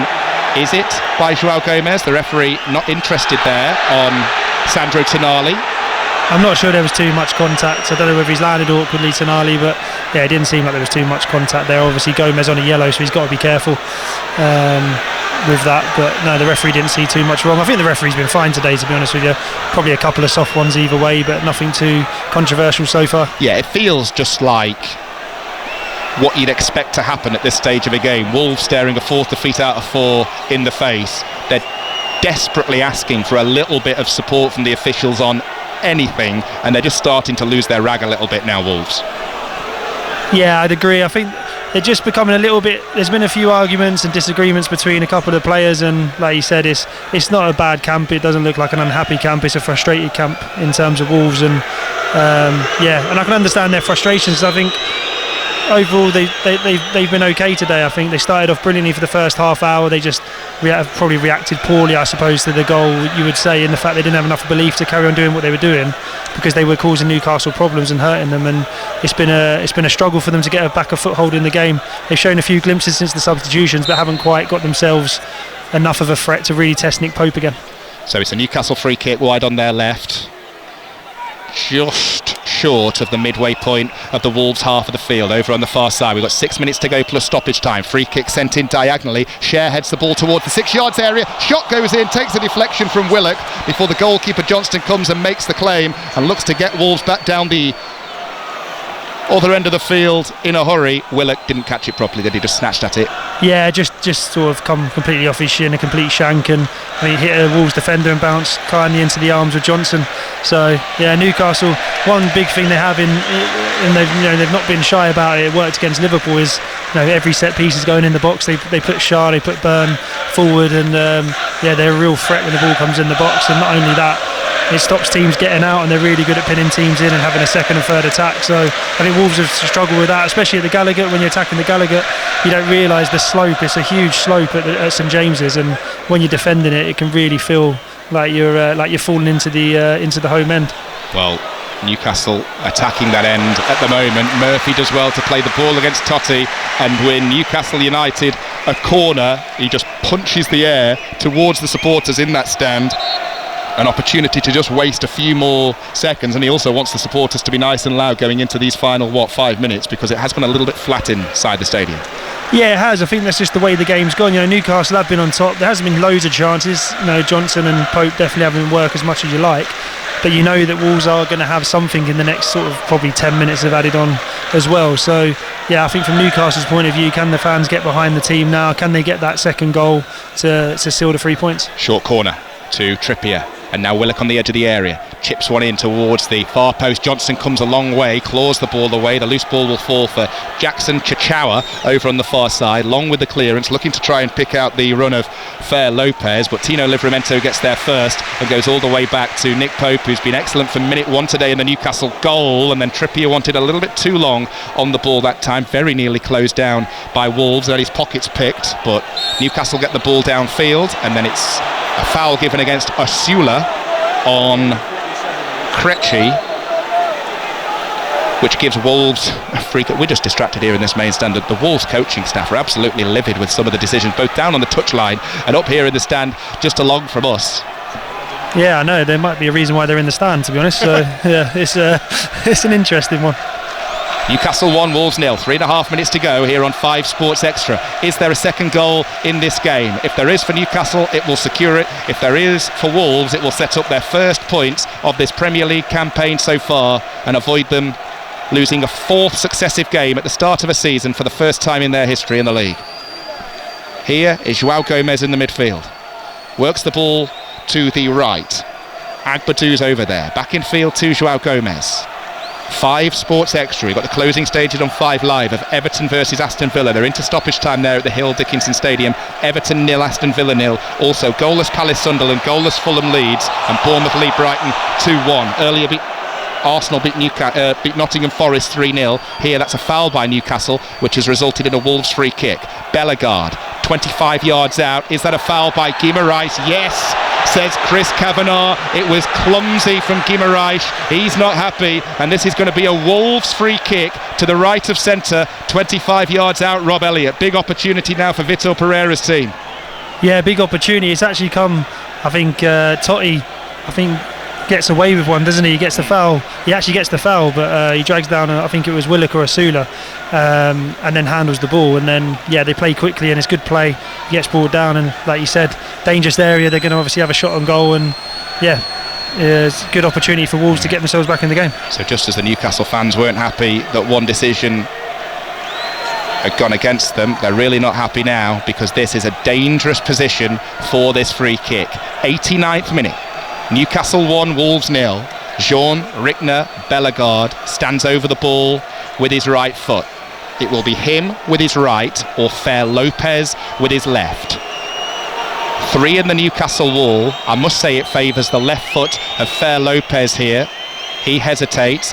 Instead, Bellegarde hits it against the top of the wall. Behind it spins. Corner late on for Wolverhampton Wanderers, which Fer Lopez sprints over to take in a hurry as we tick towards the final minute here. Newcastle leading Wolves by 1-0 on 5 Sports Extra, but it's Wolves who are ending the game the same way they started it, by applying loads of pressure on the Newcastle United goal. Quick short corner taken by Fer Lopez. Bellegarde back to Lopez. Newcastle force Wolves back into the centre circle to Chachawa. Just what Newcastle wanted to happen. Ball over the top is poor, and it goes behind for a Newcastle goal kick. Yeah, that's really wasteful from Wolves. I mean, they haven't had many opportunities. They get the opportunity from the corners to put the ball in the box, and they play short, but they weren't really set. End up going all the way back to the halfway line, and then having to play long, and the ball goes straight behind for a goal kick to Newcastle. So yeah, Wolves not doing themselves any favours there. I think the situation they're in at the moment and the way of the game, they've got to get the ball in the box as much as possible and hope something falls to them. But yeah, that wasn't great, and I think the manager will, rightly so, will be displeased. Final 30 seconds plus stoppage time. You would imagine there'll be quite a bit of stoppage time here. Chris Kavanagh just looks at his watch down below us. Here, João Gomez having his shirt pulled by Joe Willock, and it will be a Wolves free kick inside their own half, which Sam Johnston says, leave to me. Get yourselves as far up the field as you possibly can, he says to the defenders and midfielders ahead of him. Here comes the fourth official now, Anthony Backhouse, to hold up 6 minutes of added time. 6 minutes for Wolves to try and find an equaliser, or for Newcastle to hold on and protect this 1-0 lead. It's Wolves who have the ball at the moment midway inside the Newcastle half. It's a poor ball in field, intercepted by Byrne, tried the through ball, looking for the run of Willock. Wolves able to intercept and come away with Jean-Ric Bellegarde. 5 Sports Extra from the BBC. It is 8 minutes to 5 on a Saturday afternoon. Late drama at St James's Park, as Newcastle have been unable to build on that half-hour mark goal given to them by the debutant Nick Voltemada. Wolves try and force a way forward. It's with Bellegarde again. He's been pulling the strings since he came on as a substitute earlier in the half. Vitor Pereira made that triple change at the time. João Gomez midway inside the half, tries the through ball. Fer Lopez, here's a chance. Arias with a pullback, good block by Newcastle, and it will be cleared away here, should be by Guimarães. Cher arrives on the scene. Ilanga's over there too, but Newcastle are boxed into their left back area before Guimarães gets fouled, and that will be a Newcastle free kick, cleverly played by 3 of them over there. Yeah, well run for the free kick, but Newcastle fall into the trap a bit like Wolves did. You know, we talked about sitting deep and allowing Wolves to have loads of time. Obviously Newcastle looking for their first win as well, but I think they just need to apply a little bit more pressure higher up the pitch, because that was good play from Wolves. You know, they worked the ball across the pitch, played through the lines and managed to get down the side of Newcastle in the penalty area. Good block, I think, from Dan Byrne.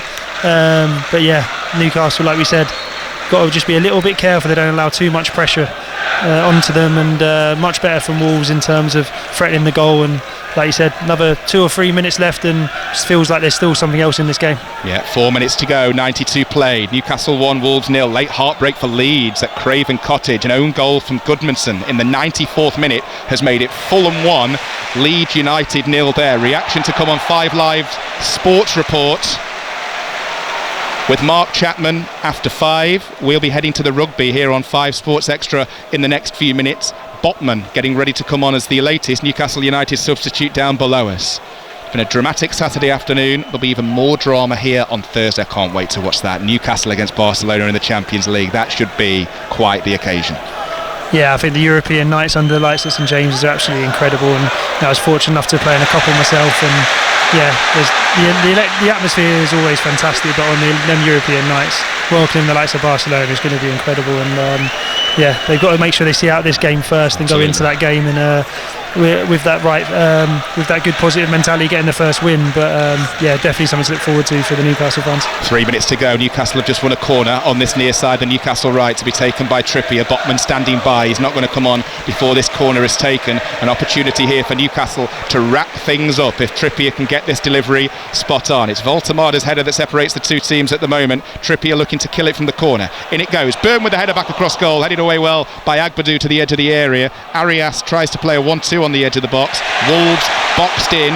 Jackson Chachawa's pass is poor, and Newcastle are able to win it back and take the ball towards the corner flag over on the far side, with Sandro Tonali, who does really well to win a throw. Botman standing by to come on to waste a few more seconds. Yeah, I think Botman would have joined Shah and Byrne just to see it out. Yeah, is that Jacob Murphy? It is. Jacob Murphy coming off. He's been absolutely exceptional today. You know, one thing you always get with Murph is he works his work rate's incredible, high intensity, but his quality is just getting better and better. And I think you mentioned it at half time. It's surprising he's not getting mentioned about an England call up, to be honest with you, because what he's done the last few seasons with his assists and goals. It's finished. Everton 0, Aston Villa 0 on 5 Live. Crystal Palace 0, Sunderland 0, and Fulham 1, Leeds 0. Earlier it ended Arsenal 3, Nottingham Forest 0. Still playing Bournemouth 2, Brighton 1. Commentary at 5:30 on 5 Live to come of West Ham Tottenham. We'll be off to the rugby in the next few minutes here on Sports Extra. Wolves try and clear from their right back area. 90 seconds to go in stoppage time here at St James's. Newcastle 1, Wolves 0. Tense end to this game. Just the one goal in it. Wolves dominant at the very start and at the very end. Newcastle have had the better of things in between those two patches of Wolves play. Here's had a push in the back by Bueno on Trippier. Yes, Newcastle free kick and an opportunity to waste a few more seconds. Hugo Bueno just having a word or two with Kieran Trippier, saying you went down too easily. Looked like a push from where we were sitting as we go into the 96th minute at St James's Park. Newcastle nearly there, Rob Elliott, when it comes to their first Premier League 3 points of the season. Yeah, nearly there. Great experience from Trippier there, isn't it, to win the foul and kill the game. And you'd imagine this is going to take a while to be taken, and it's going in the corner, and Newcastle try and smother it and make sure this is the end of the game and don't let Wolves out again. Cher plays the ball down the line looking for Trippier, comes off his head. Asula able to keep the ball in play. Wolves clear only as far as Tonali. Final 30 seconds. Trippier to Guimaraes, decides not to go towards the corner flag, goes towards the area. That was a dive. He's not going to get a free kick for that. Gallagher not happy. Neither is Guimaraes, but that was silly really from somebody who should know better. Went down very, very easy there. Yeah, it did seem to. I think he's trying to buy another free kick to finish the game off, and obviously Wolves now just launching it forward, trying to create something. It's ended Bournemouth 2, Brighton 1, so this the final of the Premier League games that kicked off at 3 to finish. And Newcastle looking for a second goal here. Asula, shot comes in from Guimaraes, that gets blocked. Referee Chris Kavanagh looks at his watch, and now Eddie Howe is barking and screaming at his players to get back to try and stop this Wolves counter. Bellegarde finds Hugo Bueno into the 97th minute. Late drama here. Hugo Bueno with a deep cross towards the back post, headed away by Newcastle. Guimaraes brings it down. Good composure on the ball to play in Tino Livramento, and there is the final whistle. Newcastle win their first Premier League game of the season, and Nick Voltemada has scored on his debut for the football club, heading in a brilliant cross from Jacob Murphy on the half-hour mark. Nick Pope made 2 saves to keep it at 0-0 inside the first minute, denying first of all Rodrigo Gomez and then Hwang Hee-chan. He was brilliant throughout. Wolves with late pressure. Newcastle held on to win this game, Rob Elliott, by 1-0. What did you make of it? Yeah, first 30 minutes I thought, Newcastle struggled. Wolves were excellent. Nick Pope, like we said, made a couple of fantastic saves, but yeah, from the moment Newcastle went 1-0 up, that was it. They were the only team in it, and the only team that liked scoring. They'll be disappointed they didn't make it 2, 3 and 4 and see the game off. Wolves had a little bit of a comeback, but never really looked like they were going to threaten the goal and score, and hopefully well-deserved 3 points for Newcastle, and sets them up nicely for Thursday. And for Wolves, I suppose it's a real tough start to the season, and I suppose the first 30 minutes will give them hope, but they're going to have another hard look and find some more solutions. And we have spent the last few months talking about the Alexander Isak situation here at St James's Park. Just talk to us about Nick Voltemada and what that goal will do for not just him, but the football club and fan base as a whole. Brilliantly taken half an hour into his St James's Park debut. Yeah, and I think you could argue at least for me personally, the Villa and the Leeds game, that's what we were missing. We were missing that clinical striker of someone of Isak's quality. So yeah, for Voltemada to come in and get that goal, and to add to it, even the Liverpool game, you could argue could have got the opportunity to win with a top number 9, and that's what they seem to have got. And with Whistler coming back as well, it looks good for the goal scoring for Newcastle. And as for Wolves, Rob, 4 defeats out of 4 in the league at the start of the season for the first time in their history. Just where do they go from here now? Vitor Pereira came in to turn things around last season. What do they do now? Have you seen glimpses to give you hope for them?